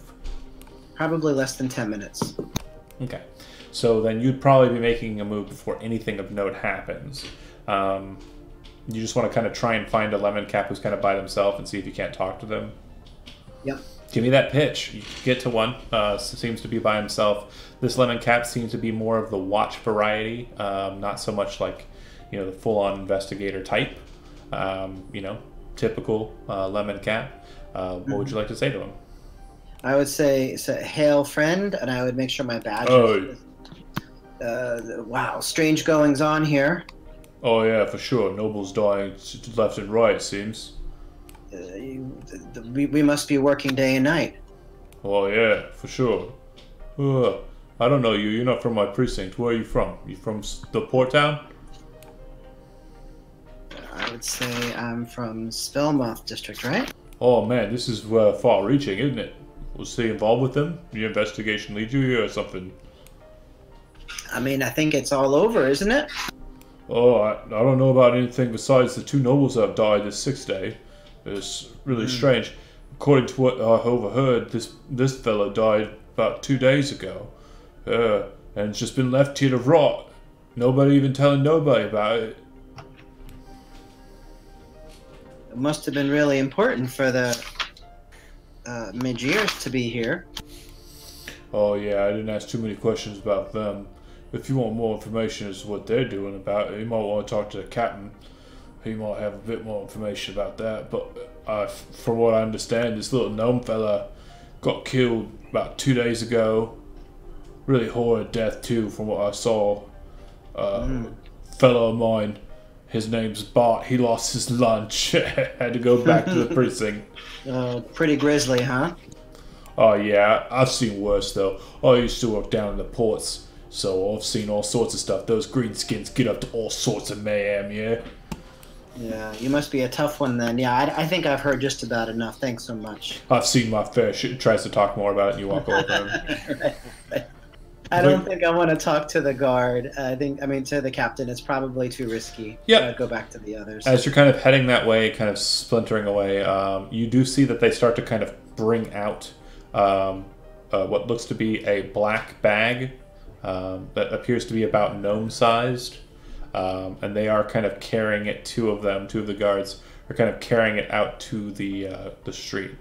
You do also notice that a cavalcade of people starts to kind of approach the house, and from what you can see, there are royal guards, the Rostagar honor guard, that are marching up the street towards this house. It appears that they're coming from the direction of the palace. Ren would definitely pull his cloak up over his head and walk away to the others. Yep, if you don't keep an eye on that too much, you head back over to the other members of the group, Sarah and Gilbert, who are absolutely, like, on tenterhooks, wondering what happened. Yep. Yeah, and actually, I was looking at his weird bite that he got from the rat woman, and Oh. I realized... Make a medicine check on that for me, please. I realized that, hey, medicine is not my thing, so... like... So you are. I could useless cast to Lesser me. Restoration. Such a good cleric. Not trained I in could cast religion. Lesser Restoration Not on good you, at but I don't medicine. know if that would work. Kevin, you still might Yes. be able to make the medicine check and know something about what might be going on if you do well enough. So it might be worth it. Yes. to- But guess what? I'm not even trained in it, so this is going to be fun. Yeah, go for it. People at home, I got a very average 10. So, yeah, it looks like the wound isn't settling right. It's just not curing over the way you'd expect it to, especially after the day's, time. It just seems to be remaining kind of festering. And there's something about it that's just off to you, but you can't really decipher what. You're not sure. I think you need to be bled. Leeches. Yeah, we need to get some leeches. Definitely. I think you'll need to Definitely learn need science. leeches on there. I could tell by the discoloration that there's some excess blood under their skin. Oh, for that sure, just leeches. Needs to be drained. He knows a good barber you could go to. Most suspicious luck. I also could take out my pick, axe beak, and if I put the tip Crane in beak. where it was bit, maybe like move it around a little bit, it'll loosen stuff up. Maybe that always helps. If you do that, I will loosen you up a little bit. In half. Okay. Okay. Just thought. Ren, you're kind of watching them as you kind of get up to them, talk about this, and they're kind of finishing their conversation. Your hood is up, and you're kind of trying to keep yourself, like, concealed, and you're occasionally looking over your shoulder. You do see what looks like a series of auto carriages that are kind of following after the honor guard, who are on horseback. And the horses that you see are real horses, not automated horses or construct horses. They're real horses.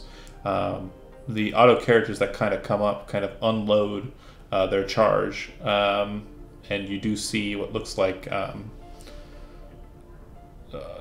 royalty. You're pretty sure you see the crown of the king kind of glistening in the sun. What's that? Never mind. No, I'm making a joke on. It doesn't matter. Okay. All right. Interesting, guys. Do you leave it and get the hell out of here, or? Do you want to stand by and see kind of what happens? Looks like the king is showing up here. I mean, we're off to the side. We're not really. Yeah. Oh yeah, Right? there's a lot of common folk. It does look like at this point now, though, the tactics you engaged in before, sneaking up to the house and looking around, won't fly. It looks like the lemon caps have now formed a ring perimeter around the house, and are basically Sure. doing the nothing to see here, keep back, oi, oi. Do we have a sense of what's happening here? Is it like a visit, like out of respect for the dead, Gilbert. or is it? ahead. Kevin, do you understand what's going on here? Your character does, but do you? Probably not. Okay, so I mentioned before in the past that every single noble house in this entire city is gifted to the nobles. Yeah, go ahead. I can guess what you're gonna say now. Oh yeah, because he's a noble and he died and he had no They're no taking family. his stuff? Like he's going there to give away his what would you call that when you're like His land. yeah, like his land and stuff. So he's probably going to be doing a ceremony to give away his land because he needs that noble, behind him. Yeah, he didn't have any family, so. No, Wellenbart didn't.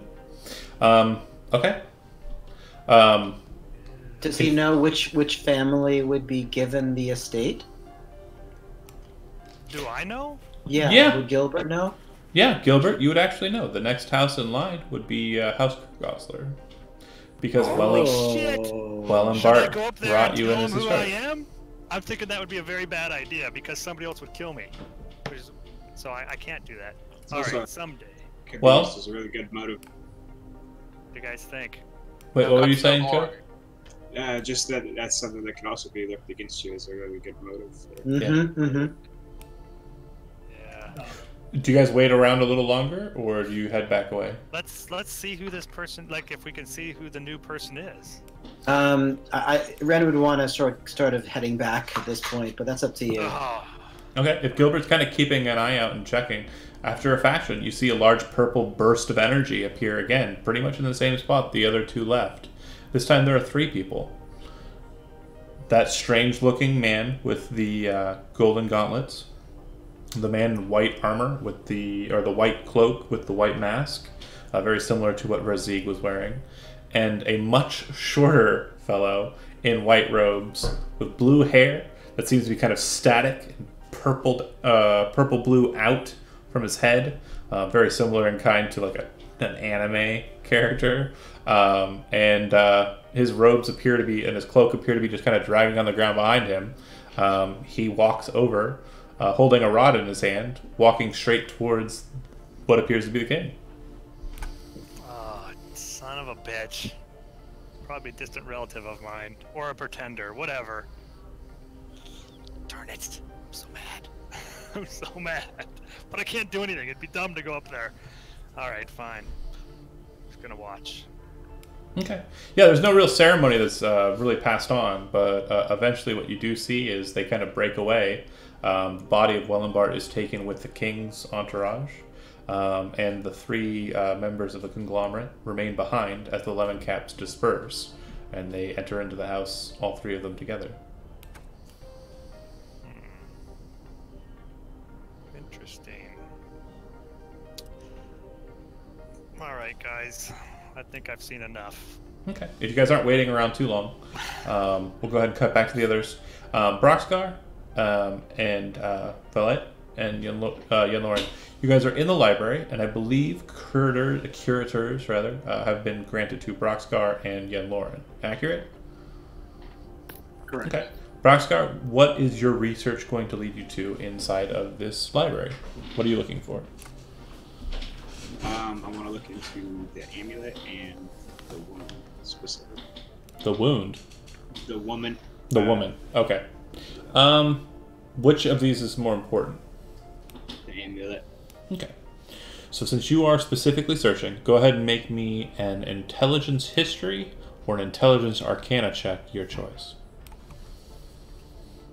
History.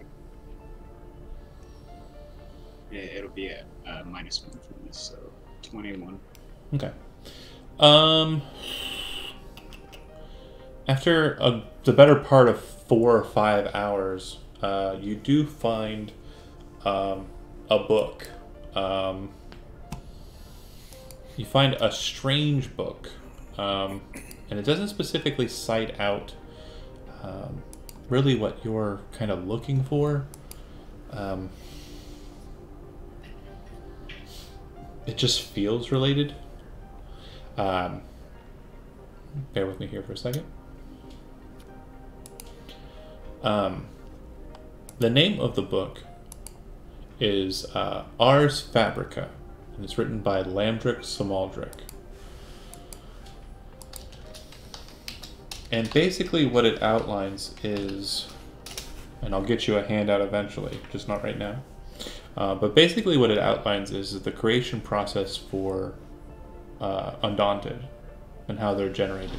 Landric Samaldric, if you recall from history, is the smart scientist, technician, engineer, who first created Undaunted back hundreds of years ago. And basically in this process, it's referring to this essence that's drawn out from the well of unborn souls and is manifest in life as kind of a spirit blood, which he refers to it as. And from what you keep on reading about it, this liquid appears to be kind of a green-colored liquid that is used to kind of create the blood of an Undaunted. You've seen Valet bleed because she has been wounded in your presence, and her blood appears to be reddish in coloration. As you kind of study Ars Fabrica, you learn that it begins green, but after it brings the Undaunted to life, they create a living construct, which has a fluid that is not unlike blood, but is referred to as, after that point, as vitae. Before it becomes vitae, it's referred to as orbo. So basically the green would be in an undead, Undaunted. So we can go through the ritual properly, but maybe he's using something similar. Based on what you're understanding about these liquids, is vitae is the liquid that's kind of generated from the soul stuff, and this soul stuff is called orbo. It's basically a liquid that's generated from a soul. It's manifest physical liquid that is a soul. And kind of understanding this too, when you see her pass Valet again, you kind of give her kind of a look, understanding kind of what she is, and understanding more so now that you're pretty certain you've never seen a soul, and you've never seen your own soul, or even thought about it. You just know from like studies in your religion that you have one. But from what it sounds like, if you were to dig deep enough, you could find hers. Physically. If Valet's sticking it in mine, right, so she probably wouldn't. Yeah. But I assume you're in the same library. You probably pass her, like, you know, during your study as you're reading ours, and you kind of go, huh. Okay. And then we'll discuss the second matter here in a second. I'll have you make another roll here momentarily. I'm going to go cut to Yenloren real quick. Yenloren, what's your first matter of study? I would like to look into the Dream Shard. Okay. Maybe a history-only check, please. History... Intelligence, sorry. 18. Pretty good. Okay, so you start to study a bit about the Dream Shard, and you keep on getting kind of tied up in these histories towards lands in the center of the continent. The land's known as Vitalis. From what you can gather of these stories, one story kind of keeps jumping out at you. The title of the book is called Spirit Within the Garden. And again, I don't have the handout for you yet, but I will before next session. But Spirit Within the Garden kind of details a Janaran history, telling of how the Dynast King of Old Heisrick assigned a group of individuals into going to an old gate city and destroying the dragon that bound the gate city to the material world, so that the Feywild city left the world entirely, sometime during the second or possibly third age. And it tells a bit more about one specific member of this group, known as Isht, I-S-H-T, who had a relic known as the Dream Shard. And so, mainly in your study here, or sorry, not Isht, I apologize. Let me change that real quick. Apologize. The person who had the stone was Ashiriad. Ashiriad was accompanied by an individual named Isht Stonechild. Sorry. Correction on the notes there. Isht Stonechild was his Goliath bodyguard, and Isht was something of a spellcaster who had an item known as the Dream Shard, But historically, this story of the spirit within the garden, of this Asheriad kind of acting as an agent for the dynast king of Jernaris, well before the time the conglomerate took over, kind of denotes to you that the Dream Shard was utilized by this mage. Reading it more and kind of focusing in on like the descriptions of Asheriad's power, he doesn't seem like any wizard you've ever heard of. He's more in line with what you kind of regard as what is known as a scion, someone who uses the powers of the mind and the powers of the body and the powers of one's own soul to kind of create magical effects.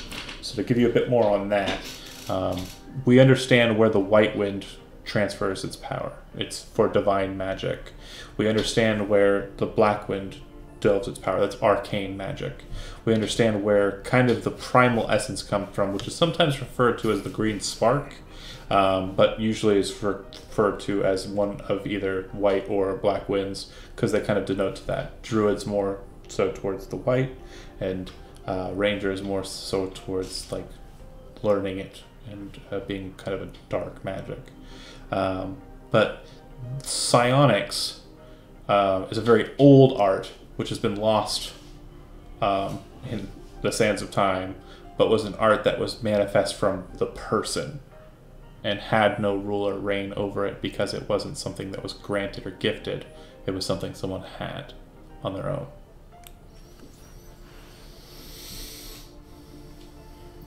Word. Any of those posit any questions that you want to ask in specific, or any connect the dot moments you have here? I'm looking at one specifically. I just want to make sure we're on the same page on that one. Anyone else see the connect the dot moment?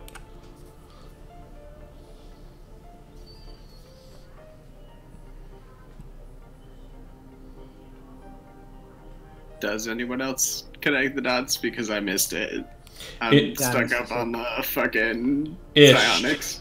Isht, the guardian of Asheriad, their surname was Stonechild.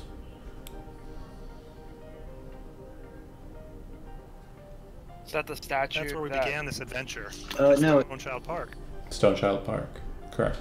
The statue in question, though, according to the inscription, was not of an Isht, it was of a... Grun Stonechild, correct. Good catch. Yeah. Gain inspiration for that, Andy. Right. You must be talking to me, right? That's it, Must Andy. be.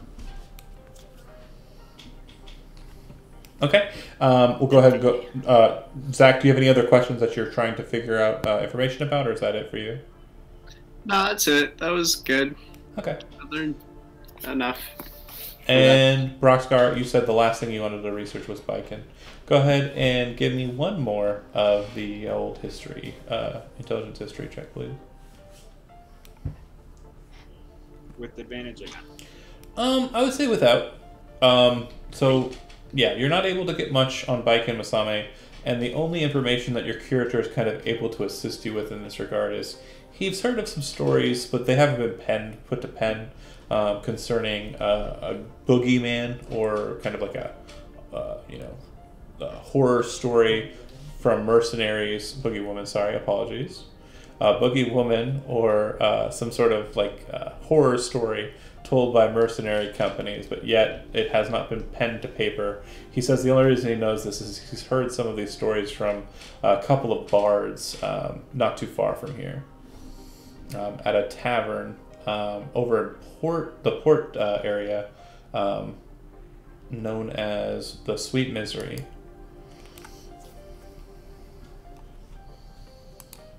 Right on.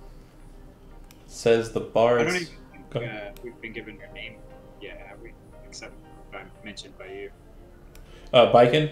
Yeah, no, you've actually, the mercenary company Sayer dealt with. She had some, she remembered the name Biken. She's the one who put it into the lexicon, not me. Yeah, Sayer has heard stories. Yep. Her mercenary company is one of the ones that has those horror stories. And I assume Valet has no questions within the library, nothing that you were researching. Basically, I'm just there. Moral support. Got it. All right. Can I also see if there's any research into the Mage Tower, like architecture-wise, or just the building itself? I'm curious about that while I'm here. Yeah, not so much, but what you do understand from what you're told by the curator is that the only thing he can tell you is that any blueprints that they would have of the tower from its inception would be very much different than it is currently today. Because every time a new Magier takes precedence, they have the ability to kind of alter it and add to it. I didn't know if like Magier 5 had written about the first 4 levels. I figured I would check. If they did, they're probably within the tower's libraries. Fair enough. Is the response you get from the curator. Okay.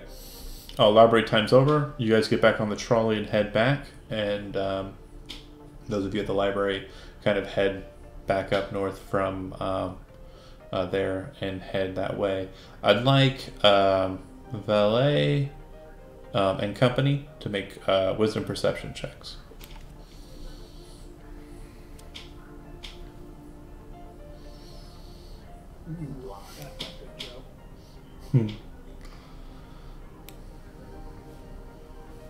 Joe, is Brock's picking his toes on the trolley?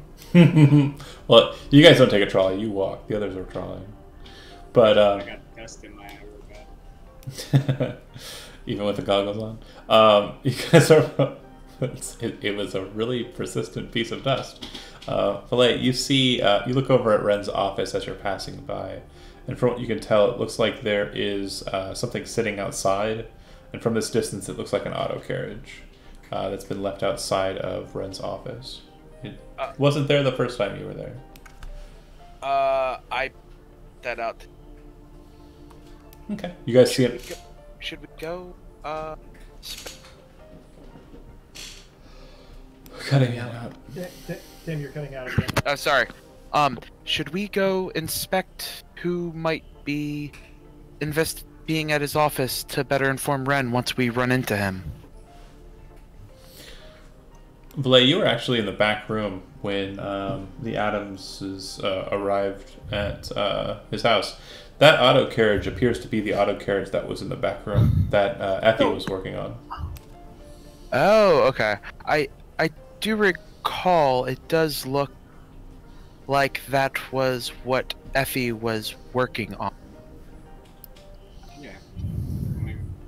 Perhaps she no longer work. Perhaps it's finished. Shall we ask? Maybe, yes. And if there's keys, maybe we can drive it towards, or maybe we might deliver it to Ren at Sarah's abode. These sound like fun idea. Nice. You have to have Okay. proficiency land vehicles. Doors of the vehicle are locked, and the doors of the establishment are locked. I knock on the door. No response. From what you can tell, though, in the so the auto carriage is effectively, for all intents and purposes, a 4-door sedan. Looks like it might be able to seat 5 or 6. And from what you can tell, on the front seat, there appears to be a bag that's kind of just filled with stuff. In the seat? In the passenger seat of the auto carriage, yeah. Okay, and it's locked. Correct. Should There's like a cool utility belt hanging out of the bag and stuff. Sweet. So again, let me make sure you guys understand. For all intents and purposes, the auto carriage you're looking at, it's not made out of like hard iron and steel and shit. It very much is very similar to an automobile as you would understand it in real life today. It's sheet metal that's been kind of fastened together with rivets. It does have kind of a glass exterior. But the glass isn't as wide and open as it would be on a car today. It's a bit more narrow and reinforced with metal on the outskirts of it. And it does look like the engine is front forward facing. And the tires are very similar to a wagon's tires, except thicker, more robust, but still metal rimmed like iron. Mm-hmm. A marvelous machine. Should we leave it here, then, since it appears to be locked? Yes. I would say so. We would not want to upset our new friend. Just curious. You guys head back to Sarah's establishment, and by the time you get there, the others are arriving as well.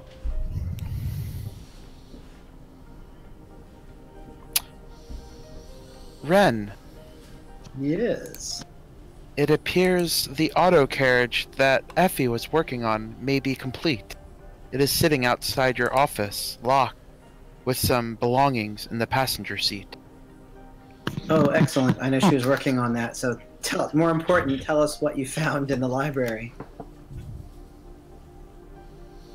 I look to either one of them. Oh, yeah, I passed that information along. I put it in Discord. It seems that the green glow could possibly come from that stuff. And yeah. So, the green. Do you think that the green stuff in the assassin's amulet is actually that Yeah, undaunted I believe it's- blood? I believe it's related to the creation process of the Undaunted. Before they're actually, like, the ritual is complete and they're brought to life, and then the spirit is manifested. John, So it's Mhm. kind of twist to it. as Brox is describing this to the group, does that strike any memory from my past to me? Make a wisdom saving throw. Son of a bitch. 22. Okay, really strong. You have flashbacks for a moment of the ritual, and you remember that one of the main components of that process was a strange green liquid, basically being they would cleave like into your arm or flesh, and then they would basically inject forcibly this green liquid into your veins. It burned like fire in you. And then everything kind of felt numb, every part of your body. And then after a fashion, you just felt invigorated. And you knew from that point on your blood was magic. Gotcha. You've got the magic in you. I do not relate any of this to the group. Oh, for sure. Of course not. If you hadn't asked me in the open, I wouldn't have told you in the open. But yeah, that's okay. I'm just like, sure. Everything you touch, it turns to radiance. I'll stop. Perfectly fine. Okay. Andy, I assume you have some sort of keyring on your person for your office. Yep. And probably for the vehicle in question. Again, it hasn't worked for quite a Sure. while. Yep. Okay. Do you want to go check it out? Yeah. Okay. quick. Anybody going with Red? Before we all start to scatter, I just want to check with anyone else to see if anyone else is good with like medicine-y things and might understand why there's festering on my bite mark. I told you what to do. Yeah, Leeches. I don't like you already. You're not helping me. What? Leeches are a natural, like, remedy. It's all natural. Moving Sure. on. Does anyone have any medicine in their toolkit? I'm going to assume no, but No. Got more blasting powder. Just shove that in there. Burn it is out. there a doctor? Yeah, I can burn it see, out. John? Yeah, I'm pretty sure there's some medicine people that you can visit. But do me a favor on that one and make me just a charisma check. It'd be great if we had a cleric around here. Straight roll. That's a 4. Okay. Yeah, there's a vendor of medicinal goods not too far from where you live. Has her own little shop, and it seems to be at like the corner of the building that you're on. Like you're kind of established in one portion of the building, then there's like more, you know, apartment areas, and then on the corner of the building is her shop.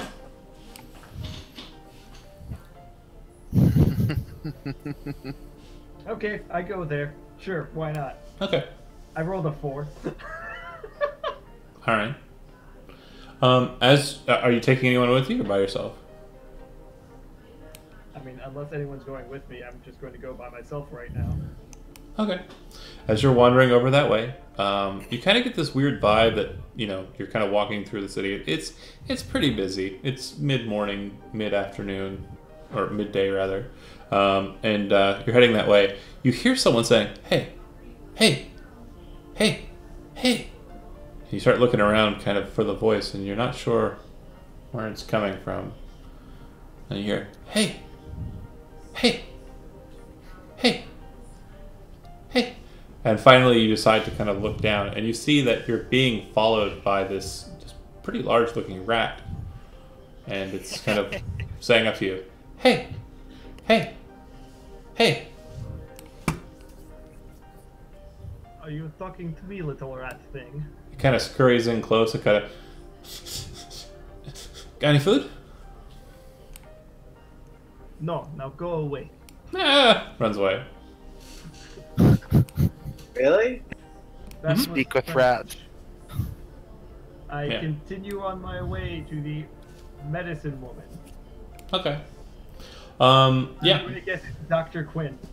The establishment has like a series of kind of windows kind of built out from the building proper. So the actual facade that you're seeing here is kind of extended out and away from the building proper. So you can kind of look in the window and see kind of like stone. But in between the wooden and glass facade and the stone wall of the actual building, she seems to have kind of set up a bunch of displays of her wares. And you see all sorts of like corked bottles and you know, rubber stoppers and vials and all of these things with small little labels kind of attached to them by string with prices on them, you know, 1 guilder or, you know, 1 imperial or what have you, you know, across the way there. You enter into the door, you hear a jingle jangle of a bell as you see that there's kind of a spring set up attached to a bell so that when the door is opened, it automatically causes that you know, bell to chime. You have a very similar alarm system in your own establishment. And out from the back comes a woman, darker toned skin, her hair kind of a frizzy mess, but she's wearing kind of a bandana on her head to kind of keep her hair up. Who's breathing so loud? Oh shit, I don't know. Oh man, someone was breathing real loud. Anyway, bandana on her head to keep her hair up, and it looks like her hands are kind of covered with different colors, possibly some liquid or unguent she's been messing with in the back. And she comes up to the front. She says, "Oh, hi. How can I help you?" Yes, I was bitten by a rat woman. Do you have Oh. something for that? You probably got the filth fever. Yeah, I got something for that, sure. What is filth fever? Oh, filth fever? Well, it's pretty common around these parts. You've never had a filth fever? Don't you live down the road? Have your kids ever had it? I do not think so. My Oh. kids are strong and healthy, like their mother. Okay, well, I guess some of us are more fortunate, I suppose. Filth fever, it lays someone down for at least 2 6 days. And if you've never had it and you're still walking around, I can offer you a couple of Does it things.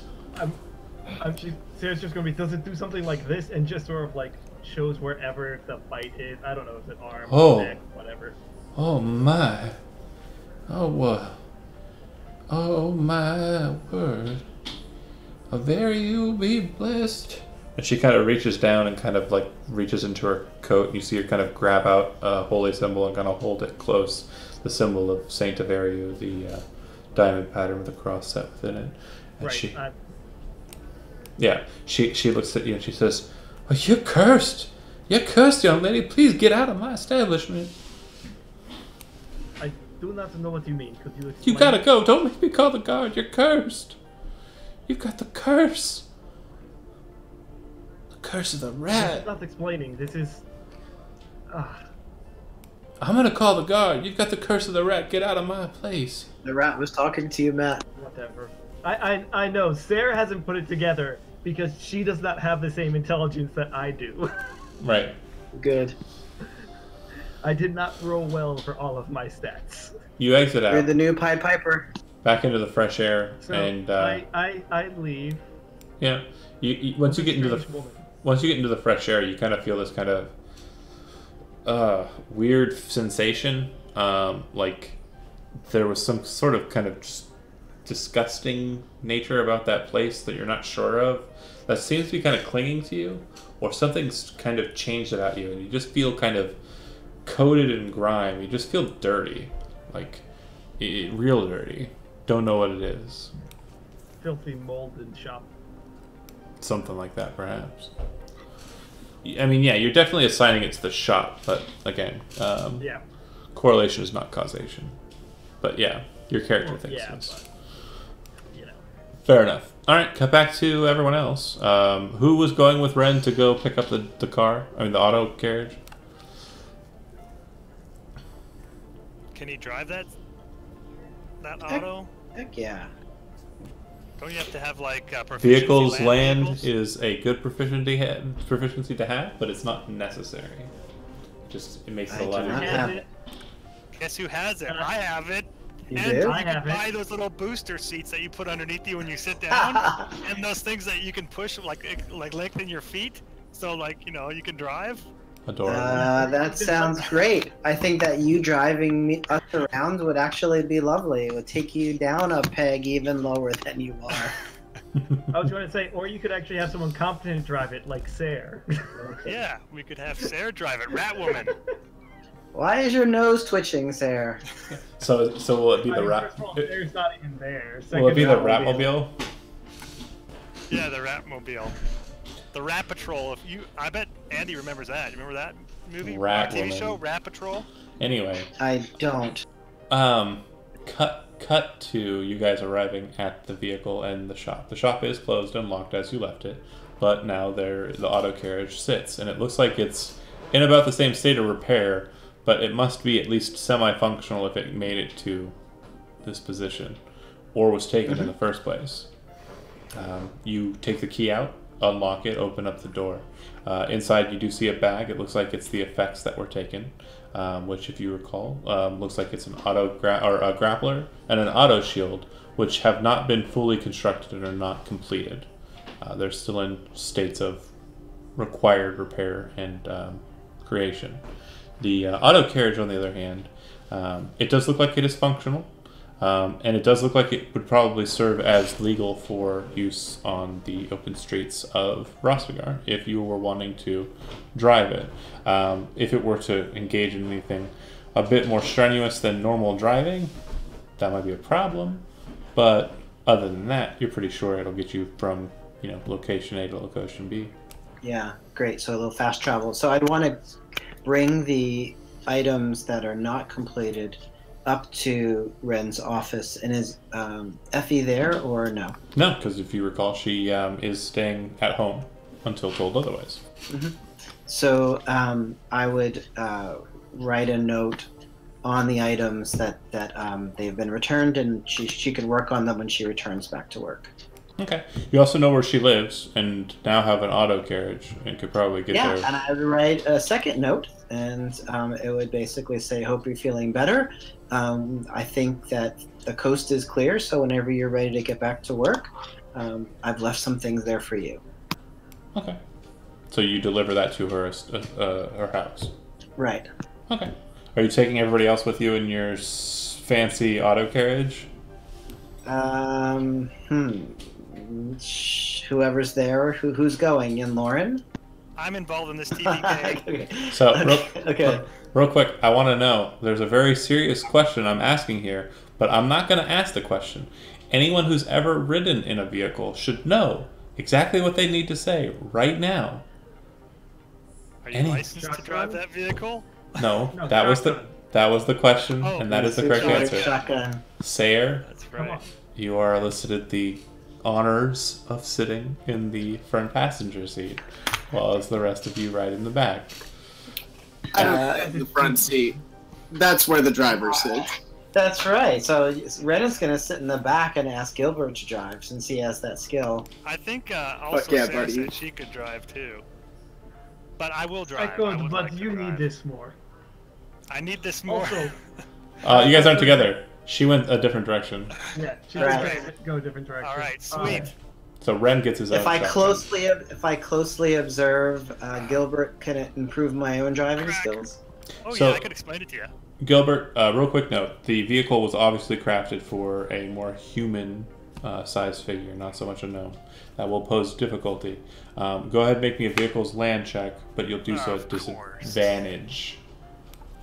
Disadvantage. Oh, you. okay. Guidance. If With- anything bad happens here, I just want everybody to know that we're going at very high speed. With, No. with, Or not.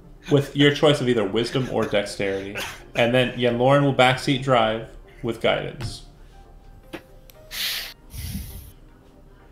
So wisdom, and it's proficient, right? Yep. Could you call this expertise? You don't have you don't have expertise. I know I don't have expertise at it. All right, guys, this could be interesting. Oh, look at that, nat 1. Roll So a it's d total of roll, 6. roll a d4. Oh gosh. Oh, we're all gonna You die. roll us over. So, the question is, how bad do you crash the car? Yes. How bad do I crash a car? Well, you And I imagine the whole time Yen Lauren is backseat driving, like, no, keep hands on 9 and 3. This 10-2 bullshit. So, several times during the process of getting to where you need to go, you can just kind of, hear kind of like an annoyed kind of grimace in the back because Broxgar is with you, and Lauren's kind of yelling over the chair, kind of yelling for you to do X, do B, and cast a spell to help with that. Doesn't do much. Ren's like freaking out because the side of the vehicle that he is on is rolling up onto the sidewalk area of the main thoroughfare, and you almost hit several people. The next thing you know, Get away! the next thing you know, a bright flashing green light appears in front of you, and from what you can see, it looks like a grappler device was utilized to put a lemon cap from a higher position onto the street, and he's holding the light out in front of you. Do you attempt to stop the vehicle, or do you keep going? Oh Stop yeah, it. I'll definitely stop the vehicle. Okay. You awkwardly stop the vehicle on the side of the street and also the sidewalk. The individual lemon cap, who is heavier armored than a normal lemon cap, kind of starts walking over to the vehicle and starts knocking on the window. I would say, I'm sorry, officer. This is totally legal in Stormloft. This He is starts how we he starts drive. gesturing like this because Alright, you're talking out a window. You're talking- Oh, okay. Crank. Crank it is definitely a hand crank device to get the window to go down into the door frame. Nice. And I he looks had at one of you. those. He looks Always the most humiliating thing. He looks at you hello, and he officer. says, "Do you have a license? Are you registered to drive this vehicle on the thoroughfares of Rostigar?" Of course. And then I would say, I think. Wait a minute. I think I might have left my wallet back at my apartment. This is how we drive in Stormloft, though. We drive with one wheel up on the sidewalk and one wheel on the road. We both know there's no vehicles like this in the city of Stormloft. The heated, if there the heated was. roads wouldn't This is- allow for it. I'm gonna This have is to how we ask. would drive them. I'm gonna have to ask you to step out of the vehicle. Sure. You guys, how could I do this to myself? He kind of Alright, looks. so I step out. He kind of looks in the vehicle, and the device he was holding to create the big bright green light. He kind of like shines it in. It's shining just a regular colored light into the vehicle. It's the middle of the day, so I mean, it's just more annoying than anything else. And he says, "Who's the owner of this vehicle?" And Ren would raise his hand up and say, "Yeah, this is mine." Can you step out of the car as well, please? Sure. All right. He takes the two of you kind of off to the sidewalk, which isn't too far away from where you parked. And he says, "Where were you planning on taking this vehicle?" And he would Sidewalk. Ren would mention, I guess, the district that Effie lives in. My assistant lives there. Oh, okay. You own this vehicle. Looks like it's a bit of a piecemeal. I assume that you aren't licensed to drive it either. Is that accurate? Out of character, is that right? Yeah, you wouldn't have a license to it because, again, you just got the pieces of the vehicle maybe a month or so back, and Effie's been putting them together. It hasn't really come to your... It hasn't worked until just now. Oh, boy. Yeah, I would shake my head. No, not yet. I understand. These are relatively newer kind of vehicles, and a lot of folks are building them from the scraps of older ones that haven't quite made it. And it looks like with that gnome driving, that's about where you were going to direction it off to. Not being in one piece, being scrapped for other people to try and build up what you messed up. With that said, I'm going to detain the vehicle here. I'm going to make sure we put it into a decently parked position. And I'm going to have to make sure that you understand that you were not able to move the vehicle until you have licensing for it. You should be able to get licensing either at the 3rd Precinct or Town Hall. Not too far from here. Not too far a walk.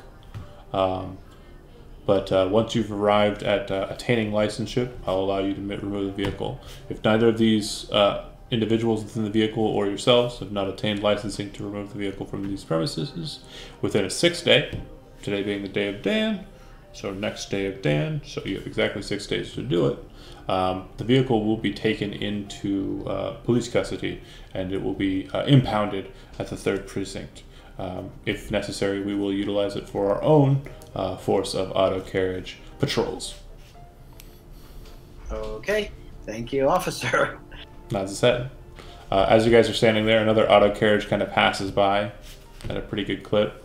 Not like super speeding, but yeah, they're not uncommon to see on the streets, but they're definitely not common.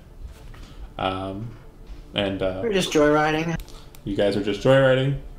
The lemon cap uses his grappler to fire himself back up onto a balcony, and you guys head back to where you're going. You drop off the letter, Sure. and then you head to Sayre's shop. Sure, I guess we're hoofing it. Yeah. Okay. When you get there, you find her.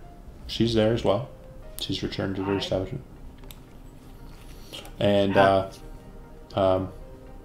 you notice that there's something strange about her. Something slightly off. Seems like her cheeks have like these small little dots on them. And they're like strange white hairs kind of growing off her face. Very faint. Very hard to notice, but since you guys are kind of walking up to her and kind of addressing her, you do notice that there are these strange kind of things on her face. I would point to Gilbert, like you said there might be something you could do that does not involve stupidity. Well, then it won't involve you. This man, he make joke. I'm glad you got it. Okay, Did did you not go to the say- doctor like I told you to? Yes, I What'd went they over say? the shop. What did they say to Something you? about curse and get out. I don't know. You look like your face looks like, you got these little dots and everything, and I don't know. You Would said I be something about lesser. You said something about lesser respiration. I could cast Lesser Restoration, but that only cures if you have some sort of disease or poison, or there's a couple other things it does. Let me check. Blindness, I think? I know you're not blind. I'm not a cleric. This cures blinded, deafened, paralyzed, or poison. So it could be one, but it's either could cure disease too, though, or one condition afflicting it, and those are the conditions. But all right, so if you have a disease, there's ways to prevent these diseases, but Is polka dot disease? these diseases, you have to use universal precautions when you fight things. All right. So actually, you know what? I'll have to do this. I can cast that spell on you tomorrow because I have to. I'll have to prepare it. So don't worry. Just rest. Take it easy. Isn't it 5 points of... Or, never mind, you're a cleric. I'm sorry. I'm a cleric. Yeah, I'm not a paladin. Paladins are the best, man. They got that 5 thing. 5 lay on hands points. That's the best. Yeah. Sorry, people at home. Regular cleric. What are you guys gonna do for the rest of the day? It's about mid-afternoon, or about afternoon-ish. Just afternoon. I'm going to apologize to Ren for nearly crashing his car, getting it impounded.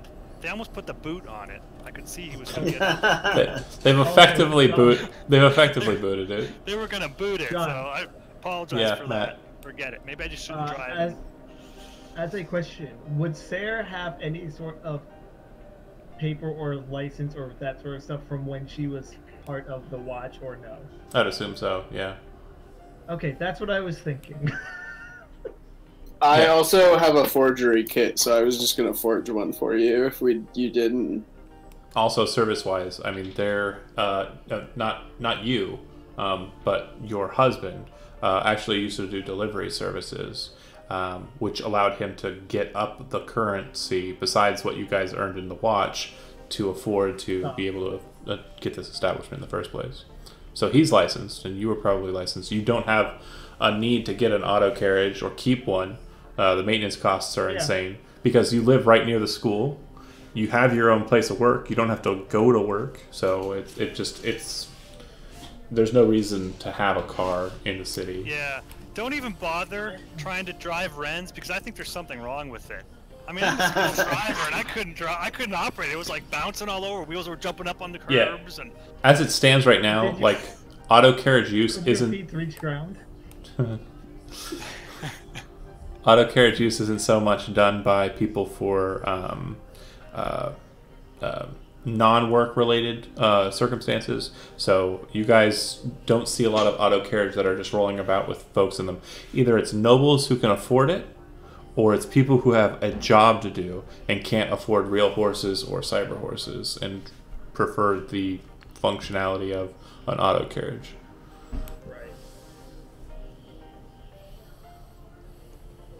or wannabe superheroes. Yeah. I think that's more in line with what you guys are kind of falling into. Yeah, we're all wannabe superheroes.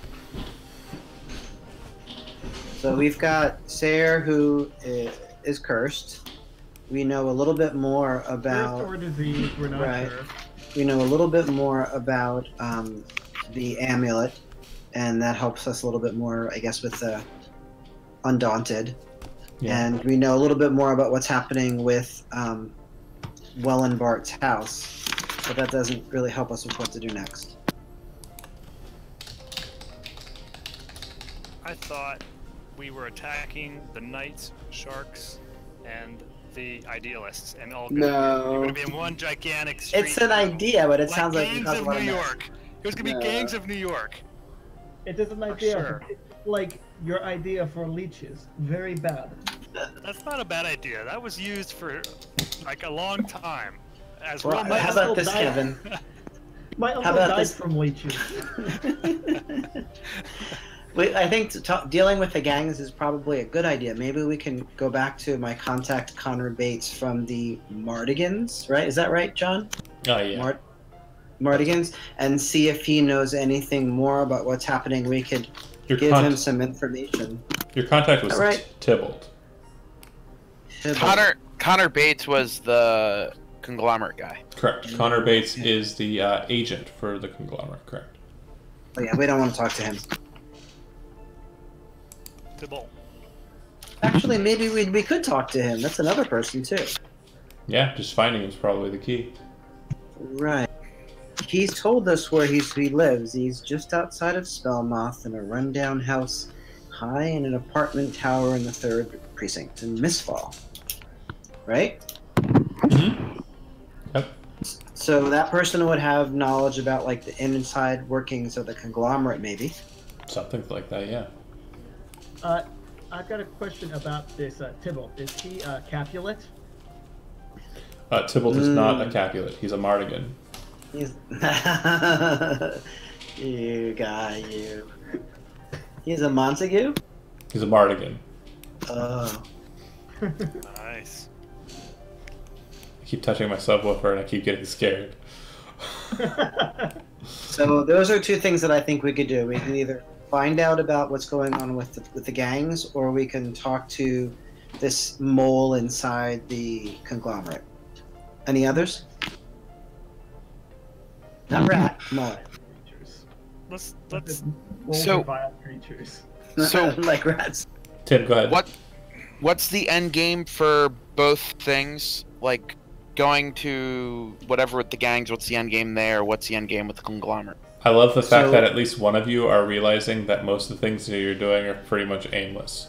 It's making me happy that at least one person has that clarity of vision. I'm Yeah, trying. Purpose now. He got his stuff Trying. back. So Oh, I'm having- really- I'm not gonna lie to you. I'm having a fucking field day over here. It's great. Okay. So Tim, to answer your question, talking to the Mardigans might give us a sense of why the idealists are working with the conglomerate, or working sort of in cross purposes with them, and why they brought back my stuff. That's kind of odd too. I'm not sure what the bigger picture is there. But do we have an end game that we're trying to currently accomplish? Like, I mean, my end game is find the atoms. I don't know about the rest of the parties.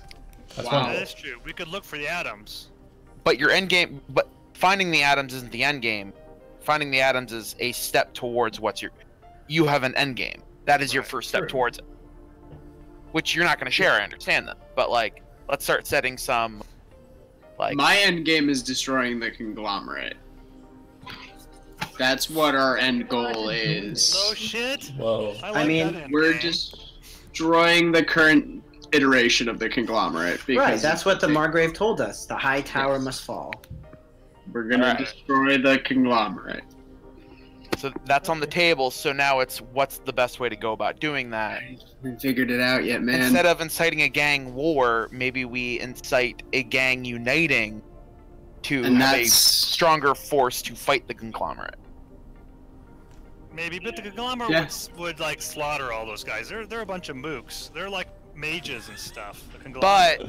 But together they have a better chance of being a bigger distraction or being a bigger threat than let's let them kill each other off so there's no opposition. So Right. if we're Then thinking it's about the just motive, 6 versus the The conglomerate. original reason Right. to have them kill Two each other off was gangs. so we could get Ren's stuff back, but we have his stuff now. So well, I mean, agree with if we're thinking about the motivations of the gangs, the idealists are against the mage ears, and the Night Sharks are for them. So, like, they have different motivations. Isn't that right, John? Night sharks don't give a shit.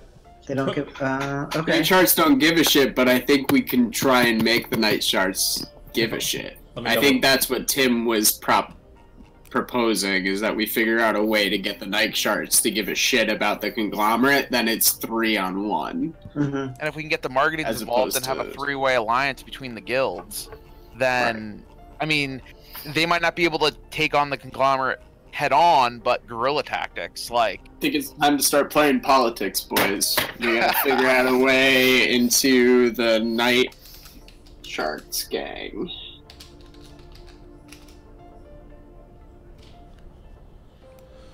Let's see.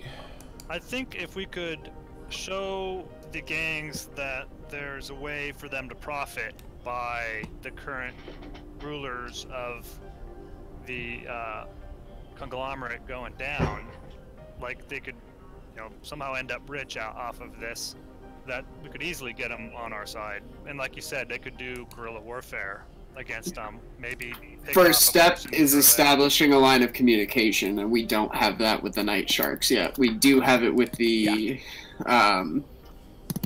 I keep forgetting their name, the I word. God damn. idealist. Idealist. Idealists. Thank you. We do We have an could- in with the idealists and a way of communicating with them openly. They may not necessarily be on our side, but we can start talking to them. We need to do the same on the Night Sharks, and Do. So, then we can move forward. real quick, just to cover the notes you have, Andy, are you basically telling them what you know about the gangs? Yep. Okay. So, just a reminder. So, you have the idealists who deal mainly around in Spellmoth around the Mage Ears Tower. Again, these are the gangs that are present in the Spellmoth Burrow, not outside of it. So, you have the idealists. You understand their motivations. Anybody have any questions regarding that? Nothing? Okay. The Night Sharks, according to what Ren is telling you, They deal mainly in the center of the city, not too far east where the Mardigans play ball, not too far west where the Idealists play ball. Basically that nice chunk in the middle of Spellmoth. And the King Shark on the streets, as mentioned before, is named Augark. They do protection rackets on the shops in the center of the city. They don't play nice with the others, but they're not invasive. So they don't try and usurp positions, but they do contest their territory hotly. They're very territorial. They don't give a shit about the politics at hand. It's not about that. It's all about keeping their position where they're at nice and tidy. It's not about ambition. It's about maintaining what you got. And then the Mardigans, as you well know, kind of rule on the eastern side of Spellmoth. And they are more traditionally the thieves guild than the other two groups. Night Sharks are kind of brigands slash mafioso, kind of maintaining a racket. The Mardigans actually dip into Old Rostagar and steal shit from the noble houses and bring it back into Spellmoth. Steal from the rich, give to the poor. But give to themselves more than anything else. And they're based out of, according to what you get from Ren, their main location to kind of contact the Mardigans is a pub slash brothel known as the Fallen Garter. Mm-hmm. While we're discussing this, are there any other gangs or groups like within the city outside of this borough? Other than the City Watch, the Lemonheads, I don't think so. So, according to what you would gather from Ren hasn't been too much involved in affairs outside of his borough, Spellmoth. So he wouldn't know much about the gangs in Old Rostagar, in the Port District, in Redwheel, etc. Roxgar is kind of a scholarly fellow, so he wouldn't know shit about Redwheel, gangs and violence therein. He may have heard or overheard some tales of a group known as the Crimson Wake in Redwheel, but nothing much more than that. The Crimson Wake to him is basically mostly along the riverside, and they mostly do a lot of their stuff, their business in the lower area of Redwheel, and not too much in the areas that he kind of resides in. Spellmoth, yeah. It's honestly, it'd be like, you know that there's gang activity in the city. You work in the city, but you don't really deal with that shit. You overhear bits and stuff about it. It's not really something that you care about. And to be sure, Sayer is from Spellmoth. Again, overhearing things about Night Sharks and Idealists. Gilbert is not really from here and is from Old Rostagar. What he understands is there's a group known as the Ladies and Gentlemen who reside in Old Rostagar, who act as kind of a fencing group. And when I say fencing, I don't mean like swordplay. I mean like they sell and buy illegal shit that operate in the noble area. So Gilbert would be kind of at least rudimentally aware of that group.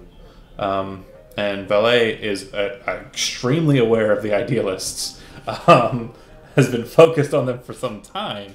The Night Sharks are totally off her grid, as are the Mardigans. They don't fucking matter because they don't deal in renegade shit. Any questions? No, thanks. Not at this time. So maybe some leverage that we could use with all of the gangs is that if we do overthrow the conglomerate, then they'd be free to have magic items in the area, which the gangs could be involved in selling. I don't know. Well, I see. Again, as far as... Go ahead. First thing we need to do is just establish a line of communication. We need to figure out a way to talk to them. I see Endgame maybe going from borough to borough and trying to unite all the gangs, starting maybe in Spellmoth, to get more eyes and ears focused on the goings and comings of the conglomerate. And then from there, if you unite all the gangs in the city, still might not be able to take them head on, but it's a sizable thing to work with. But then we can start taking out lieutenants. Right, and witch like hunters. we'd and want to those start fuckers. exactly, and we'd want to start recognizing what each gang's desire is, and try to persuade them into thinking that taking out the conglomerate, that's I guess my goal now too, because it's in Lauren, but that how does that benefit them and their goal? You know, Night Sharks, they want to maintain what they got. Well, if they're able to use illegal magic items that are currently illegal because of the conglomerate, it makes maybe them protection-wise, it makes it easier for them, like they can get better stuff. You know, Mardigans... Or we figure out a way to get the conglomerate to target their activities currently and stop them from doing their day-to-day operations, which then makes them want to fight back because they're pissed off that the conglomerate is waving their dicks to their faces.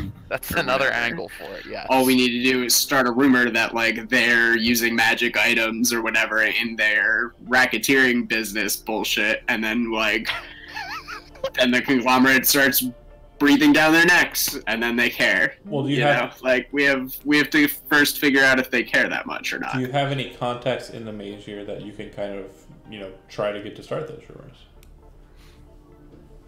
We have the mole, right? Yeah, that's a good start.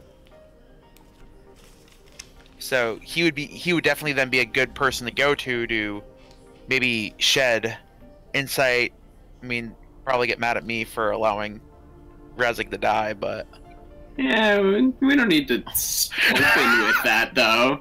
He will open with that. Did Razik get out? He sure did. He's free. Far as we know, he is freer than he is yet to be. Yeah. We don't know that. They might use He has become more powerful than you could ever imagine. Yeah, we're gonna have to fight him one day as a flesh golem. Nice. No, you killed the woman who'd probably pull that one off. So yeah, I'm just throwing that out there because, I don't know. Yeah. Yeah. We're in straight sandbox mode. Joe, you've pretty much been pretty silent in this. Is there anything like operationally that you want to engage in? I mean, like a couple of things have been kind of brought to the fore, and I mean, is there anything like that you're thinking about? Anything you're connected to? Any ideas you have that might kind of operationally function here? Do you think this idea is a fucking good one or a really bad one? I'm not a fan of working with the gangs, but I guess I'd be remaining silent. Just observing. Crossed arms, gruff look the whole time, kind of. Yeah, definitely not happy with the state. Mostly shaking his head like an old grumpy guy at like the Mason's Lounge, just or you know, just this is all such terrible. Fucking stupid young kids. Yeah, I'm with Brox on this one, although probably a bit more vocal on the fact that I am not a fan of working with gangs or enabling them to potentially gain and or sell more weapons. Out of character, I think it's fucking amazing. Great idea. Fair just don't like it. Yeah. I just gotta roleplay it though, guys. Yeah. I'm totally down for this. Like, if it was me, okay, yeah, let's do this. If you're vocal about that, Vlut would actually engage with you on it, and so then do you see the gangs potentially gaining more power as a greater threat than what the conglomerate currently is? I do agree with you that the conglomerate's no good. I do not know enough about the conglomerate to say one way or the other on their behalf. I do know, though, that these gangs are extracting wealth from businesses illegally, and they are acting in ways that are uncouth and unlawful and are hurting those in the communities around them, and I would prefer to not see innocents potentially get in a more hurtful situation. With my plan... We don't take down conglomerate, With my plan, worst case scenario, conglomerate take out gang, no more gang making problem. Again, but how many people will be found in between those two while they are fighting? How many is the people sacrifice already in trouble? You wish to go out and fight gang instead of conglomerate? Because that is other option. I wish there was other way besides working with gang to try to figure out what to do. Wishes are nice when genie present.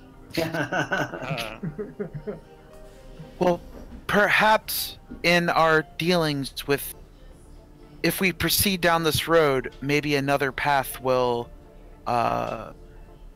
we will find another path that might not involve strengthening the gang's presence in the city. Or the lady has other plan. My plan does not overlap with conglomerate at all. Please, present plan.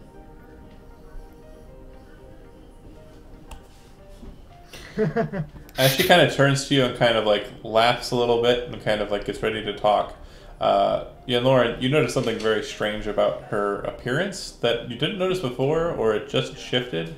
You notice that her two front teeth are much larger than they were before. To a degree that's kind of unnerving, actually.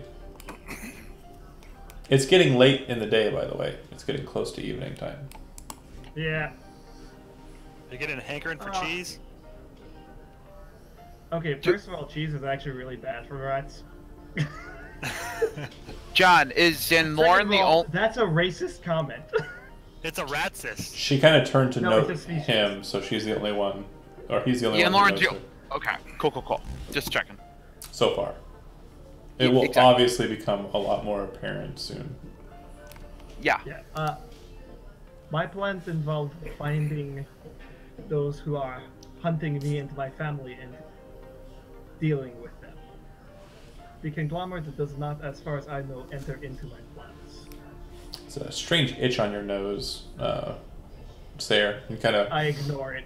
yeah, but you kind of twitch just for a moment, and everyone kind of sees you do it and notices that like the top of your mouth and your nose kind of have extended a bit away from your face. Sarah, you're looking changed. Do you think it might be a good idea to try and find some priest who may be able to better identify what is wrong with you? I tried to find one, but he is terrible at what he does. It was a she. Well, mayhaps, I referenced the church I brought Verizig's body to. No, John, I was referring to Gilbert there. Oh, right, okay. I was not. I figured the gonna shop owner was acknowledge not a that. cleric. I was not going to acknowledge that. I can cast restoration on you tomorrow. Well, for hamburger today. Maybe we should go try and find someone with what little light we have left. We probably should not let this keep developing. And you kind of don't know what they're talking about, Sayre? Yeah, I know. I'm completely oblivious to this. Would we worry that... That is fine. Go find someone. Would we know what would happen if it continued? Do we need to watch over her? Nope. No one has medicine. No one's identified the circumstances. It seems something magical, so let's go to a holy man that isn't the one with us, because it was beyond his knowledge. So let's get a second opinion.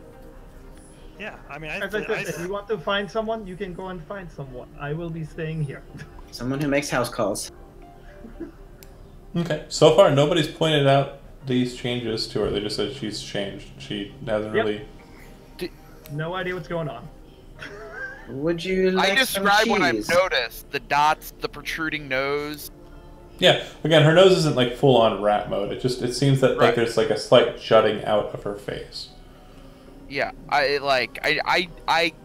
I specifically tell her the slight changes that I have noticed at least. I haven't noticed the teeth, I guess. But... If you kind of feel up to your face, Sayre, you do feel what he mentions. There are whiskers on your face. It does feel like your face is kind of dysmorphed a bit. If you find a mirror and look at it, you'll see what you see. When you do see what you see, I need you to make a Constitution saving throw. No. Sanity check. Natural. Oh, 20 nice. +1. Okay. Curse goes away. You have two options with that successful save. You can try to stymie the change, which will allow you with that save to do so for an hour, or you can allow it. But you feel. Sarah's probably, if she's actually seeing this, and I'm Oh assuming. no! The calm state is over right now. What's happening? No. Okay, go ahead. John, I know. I'm just saying. She's in her right state of mind, right? Yes, but her body is racked with agony. Oh, no. I realize that, John. I just want to make sure it hasn't affected her mind yet. It's just something that's affecting her body. In which case, she would probably freak out a little bit and try to hold off for however long on the changes. Okay, so you see her struggling, and again, with that saving throw, I'll allow you to do so and kind of hold yourself for an hour. But during that time, you're basically in long rest mode. You cannot take any actions or activities that are considered strenuous. And you guys see her basically struggling with something. She appears to be very, and more so in that state. If you guys are positing a, let's go here, let's go there, she doesn't seem to want to go anywhere. It's a, go get them, and a bit more terse. Yeah. Perhaps should have read book on were-rat.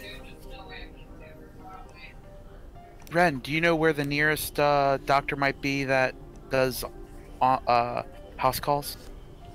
So would Possibly Ren with know that? magical hearing. Doctor-wise, in Spellmoth, it's from your understanding, and you're a pretty investigative guy, there aren't really doctors that are present. There are a lot of people who are effectively snake oil salesmen to you. Some who manage to get a hold of potions of curative nature from, sometimes underground and illicit deals. Usually those ones are kind of targeted by conglomerate enforcers, but you do know some that are on the level that sell those kind of potions and curatives. Nothing like this, though, from what you understand. Mostly just scratches and wounds, and Wasn't the plant still recovered to do lesser restoration? Let's try it. Yeah. it's an option if she can stay through the night. But that's tomorrow. Not Okay. If she can stay up through the night, is that what you said? Yeah, so save it. let me explain what you guys are witnessing. Like, her attitude has become more terse. Like, before, Matt was playing her pretty well. In that, he was like, I'm not going anywhere. This is where I'm staying. But then now she's kind of like shaking and convulsing and like gripping her fist. You can see kind of like blood dripping from her palm. She's kind of shaking, holding herself in the chair and kind of like trying to maintain her self of being. And every time someone asks her a question, like someone asks her a question like you would, and Matt play it off as if you're super annoyed. Go for it. I want to see this go. Let's go, Sarah. We can go to this place. Would you like to accompany? We should check library, see if there are anything on disease. You think books help at this point? Find someone who can. How about a nice cup of tea? John, would I know anything about possible Just glares nearest at you. clerical type people? I mentioned there's a Temple of Averia not too far from here. Okay, yeah, that's what I was. I'm gonna hop on the horse and bolt. If you give them some money, they'll come to look at her. Okay. You head towards the temple. Alright. It would take you probably about 10 minutes to get there by horseback. Hold on a second. Yeah. A wise friend of mine once said, walk it off. Walk it off. I think A wise friend of mine once said, "Shut up." I think she's getting very angry. I think she wants to go fight those gangs. When you arrive at the temple, it's a She very wants to large take out- cathedral, Tim. And the doors appear to be closed and there are no lights within. You know that this is a holy day. You know that this is a holy day. So your presumption is that services have already been performed and all clergy have been removed and taken to the inner cloister. I try pounding on the door. Nothing happens. I try opening the door. Nothing happens. It's locked. Oh, it appears to be barred. Oh, okay. And the doors are also like 20 feet tall and about 10 feet wide apiece. Right. Is there any... And there's no side doors or anything like that? If you guys start investigating, you'll notice that a lot of this place is kind of surrounded by iron wrought gates, and they appear to be locked and some 20 feet high on their own, with like protrusions that extend outwards away from the temple that are spiked. It does look like on nearby buildings that there's a lot of graffiti, and you're kind of looking around at it, and you kind of notice that this graffiti seems to have a lot of shark motifs present. When you start returning back to your horse, you do see that there's 3 individuals kind of standing near it, kind of looking it over. Yeah. Kind of gruff-looking fellows. Yeah, they're sharks. Good evening, gentlemen.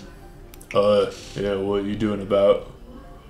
I seek the aid of one of the priests, but it seems that they are locked up for the night. Do you know any other temples nearby where I might acquire the assistance of a cleric? I think you got the wrong idea. We're not trying to be helpful here. We're going to take your horse. Another guy says, Can't take her horse. She's trying to find sanctuary. It's no fault of her. She's out here in a boat. Can't just take a lady's horse. Other guy says, Fuck you. I'm taking the bitch's horse. She come out here in the middle of the night in our turf. With a pretty horse like that, we're taking it. We're going to sell it. If we have to take it apart, move it back quicker. Looks over at her. Please, I need your help. My friend has been afflicted with some sort of malady that I do not know its full nature. You hear the very familiar sound of steel being loosed from his scabbard. You see that 2 of them, not the one who was, let her go, she's just looking for sanctuary. The other 2 seem to have drawn long knives. Listen, lady, we don't care about your friend. We don't care about you. Walk the fuck away, and we're gonna take the horse, okay? I mentally command the horse to bolt. What the fuck? And they start chasing after it, except for the one guy. And he goes, Oh, I'm sorry, miss. I'm real sorry. I'm sorry. I hope you find help for your friend. There aren't any temples that open on the day of Dan. Not in these parts. I'm real sorry. And he chases on after his friends. Alright, and I command the horse to... Yeah, just run over the gamut and lose them. Yeah, I get you. Exactly, yeah. Where do you go? Oh, gain inspiration, by the way, also. That was a really cunning fucking technique. Woo! Awesome. Yeah, I was like, there's no way I'm fighting 2-on-1 even. Time to make the horse run. Yeah. Shoot. I guess when the horse circles back, I don't feel like breaking into a church. I don't think that's a good idea. So I'm just gonna head back and... Okay. We'll say with it losing them and then the return trip back, you're probably looking at 30 minutes time spent. Okay. And you guys back at the house. During that time, is there anything you guys want to try to do? Any runs that you want to go on to try and find help for Sayer? I'll maybe send Zervo on surveillance of the Wellenbart. Oh, that's really far away. It would be outside of your... Oh, it would be outside my control area. Alright. Yeah. Forget that then. No, I'm waiting for the morning. I'm just hoping he doesn't turn into a... Where we're at? Where we're at by that time. I think leeches would slow it down, but... Nobody wants to go... If we put Sarah to sleep, would that make it harder for her to resist? I would like to say, Sarah's not fucking falling asleep right now until she gets this shit sorted out. Well, I'm saying is I have a little injectable I could put her to sleep if she allows it. Yeah, you try to do that, she's gonna break your wrist. So, like I said, if she allows it. She doesn't look like she's allowing anybody near her. I know. I'm just not gonna give consent. Andy, I understand what you're going for. I'm just saying like what her attitude is right now. She's just extremely defensive and extremely put off right now. Okay. Okay. Brox. Brox or Yenloren, any plans from you guys? Any cool ideas? Anything you can think to help? No, I'll be serious moral support. Yeah. Hey, Brock, you want to have a cheese sandwich? Yeah. That's not nice. Okay. So, Valet, when you arrive back, the weather's definitely shifted. That light rain from the night before when Yenloren was let in has kind of settled in as the clouds have kind of overcast the area. It's in that kind of state of cloudiness, like it kind of just rolled in off of the sea. It's kind of that state of cloudiness where you're not exactly sure if it's nighttime or if it's still daytime, and you're kind of perusing about, getting your horse set up outside and heading on inside, yeah, you go in. Everybody seems to be in kind of the state you left them in. Sarah looks a lot more agitated. Looks like she's cursing at Ren, something about breaking his arm off at that point, and you kind of step into the group. Shoving it somewhere. Where the sun don't shine, lad. By the time I got there, the services were already over, and the priests, clerics had retreated into the inner cloister. But on my ride back, for those of you that experienced it maybe more fully, do we think bringing Sarah to the Stone Child statue might help in some way? It seemed to have some sort of restorative properties. Excellent idea. I think that's a great idea. Yeah, why not? What's the worst that could happen? We could run into sharks or something. I don't see it on the way. at this point. What was that, Yenloren? I don't see it hurting at this point.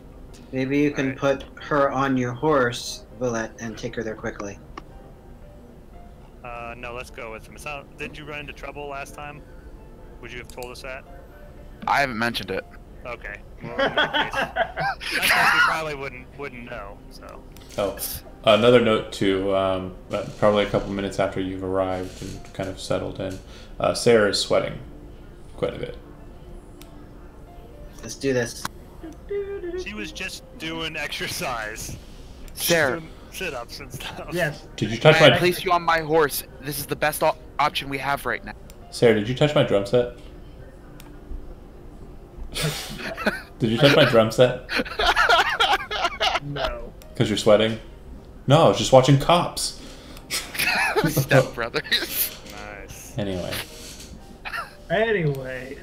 yeah, Sarah would, try to, as fast as she could, move towards the horse. I imagine this is taking concentration to maintain, so she's not moving at her fastest, but she's trying to move as fast as is possible without, Do I have permission to carry you there? Whatever is necessary. I pick her up to hurry her along, get her on the horse, get her in front of me, and just yeah. Okay. With the quick movement, you feel like your concentration and hold kind of slipping. Sarah, go ahead and make a Constitution saving throw. Go so bad. Can I Try to throw bite a me? guidance on her? No, they're bolting off on Another the horse. natural. Oh my goodness! All right. Doesn't matter. You kind of like Doesn't hit the fucking stake matter. as the wind's kind of rushing through your face and kind of like bolting through you. You kind of grip at yourself and you can see your blood dripping out of your fist, and you kind of look at it and focus on it, and you remember like the pain that wrought through you when the rite was performed on you.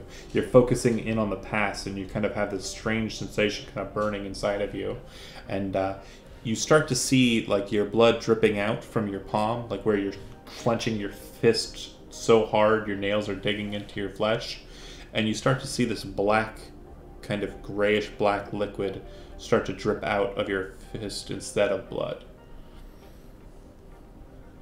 That's not a just good trying to keep. Do me a favor. This is more for fluff than anything else. Make me one more Constitution saving throw. If you roll that again, that's insane. Nope, that's a 1. Okay. Okay. Cool. All right, where are you riding to? Stone Child statue. Okay. Stone Child Park. You arrive. Within help 30 minutes. Okay. One last one. Constitution saving throw. Give it to me. Yep, that's another natural. What the fuck? All right. So That's unbelievable. as you're writing, Sayre starts to convulse in your grasp, and you kind of try to slow it to a stop. But as you're doing so, she falls off of the horse and hits the stone. When she hits the stone, it kind of hits with like a sickening kind of sound of a person hitting the stone, and you're maybe 30 or so feet from the statue.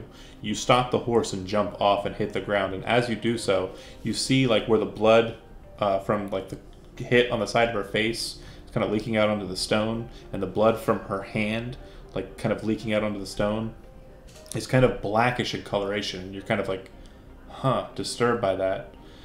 Sayre, you kind of lose continence of yourself, and all you can see is that shape in the radiance again, just sitting there pulsing and kind of like gravitating in front of you in your line of sight. And it kind of turns back and kind of looks to you again, and you see a bit more of his face and a bit more of, his frame. And then you feel that same burning sensation you felt when the rite was performed on you. The same feeling you felt in your dream the night before when you kind of felt this creature, this person in your visions. And you watch in horror, Valet, as her face starts to kind of break out and kind of starts to distend forward like a rat in front of you.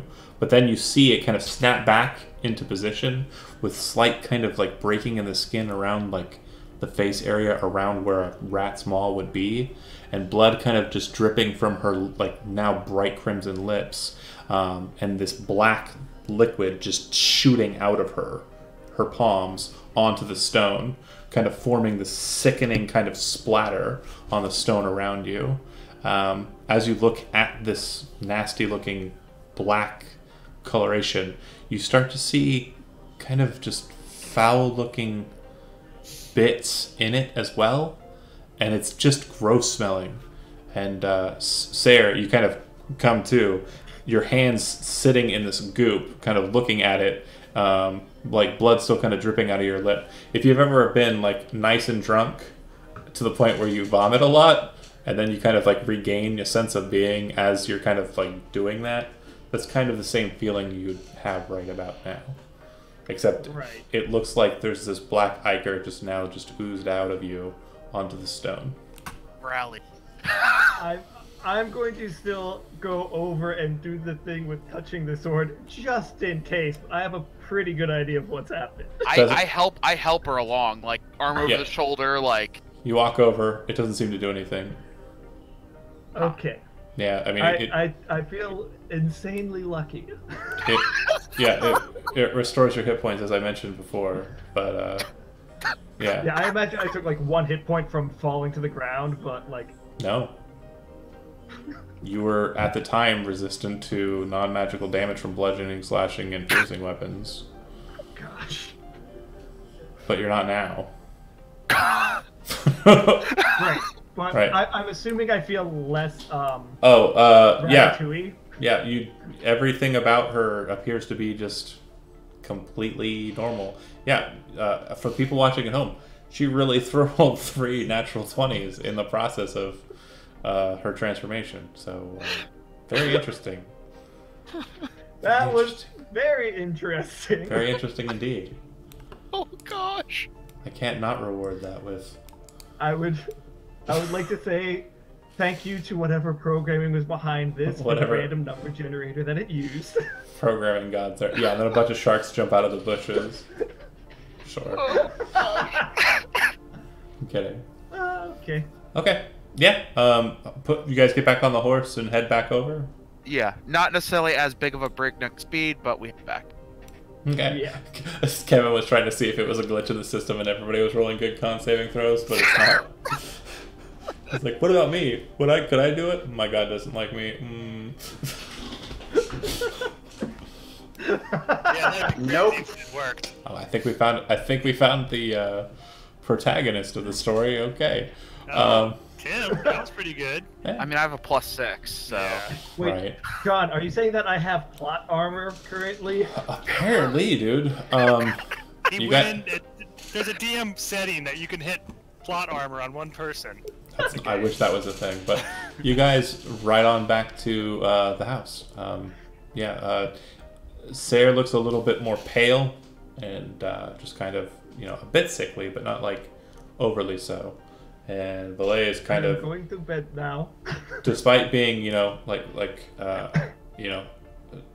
can't really see any features on the mask that she's wearing, but there's just this sense of kind of like she just keeps staring at Sayre the whole time as she passes her along back into the house. Oh, just for fictional juxtaposition, the mask is something when I put on the whole Agent 87, I am Valet. Oh, okay. Like, okay. I have human face on, not Nat, but other blonde woman. Right. Yeah. Okay.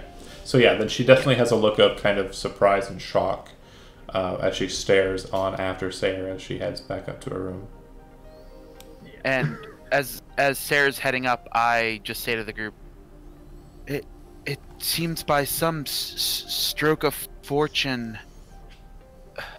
Sayre was somehow able to expel the ichor from her that was causing whatever malady it was.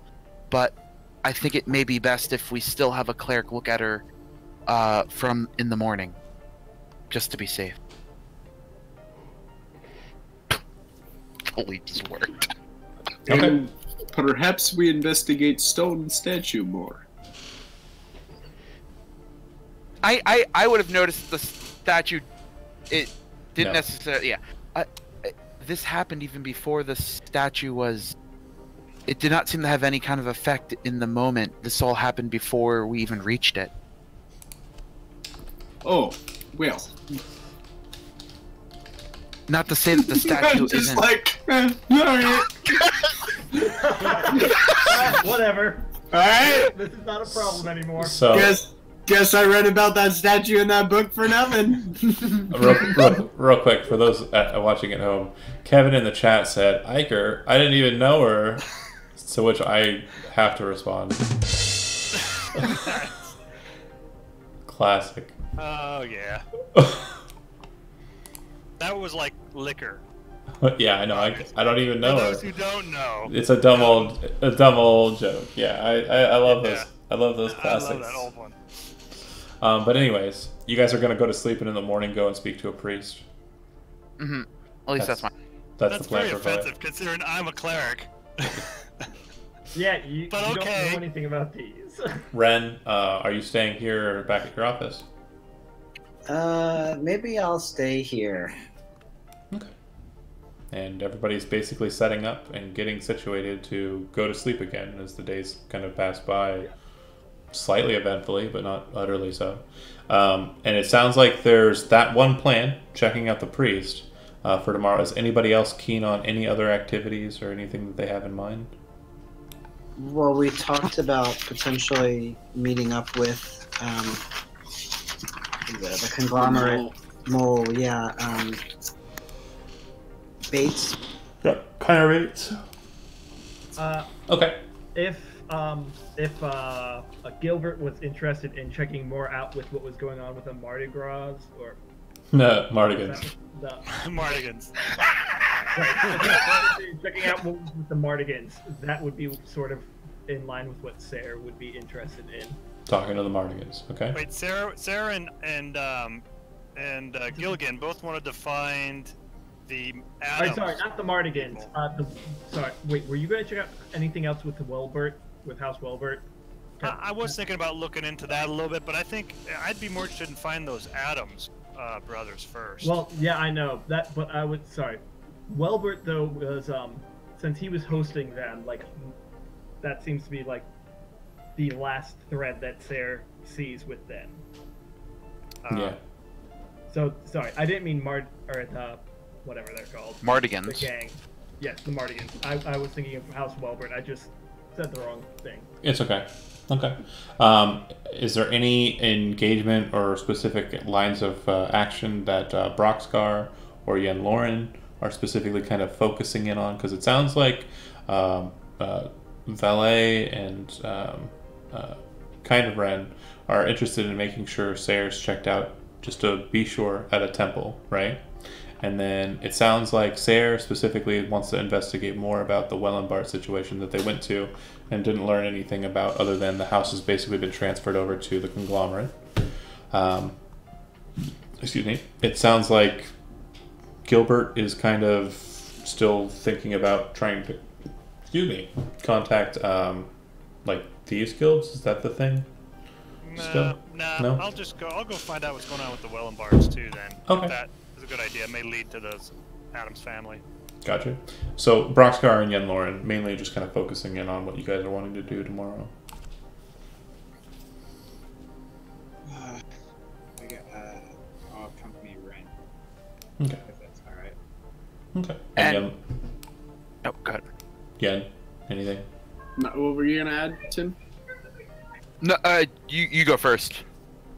I don't have. Okay. I don't have a good plan right now. Well, I mean, I would think that like getting the priest would be as early as possible before Sayre goes off and does Sayre's thing, and then after that, Andy had mentioned Connor Bates, and I would definitely be up for taking that angle of trying to figure out ways to instigate people against the conglomerate.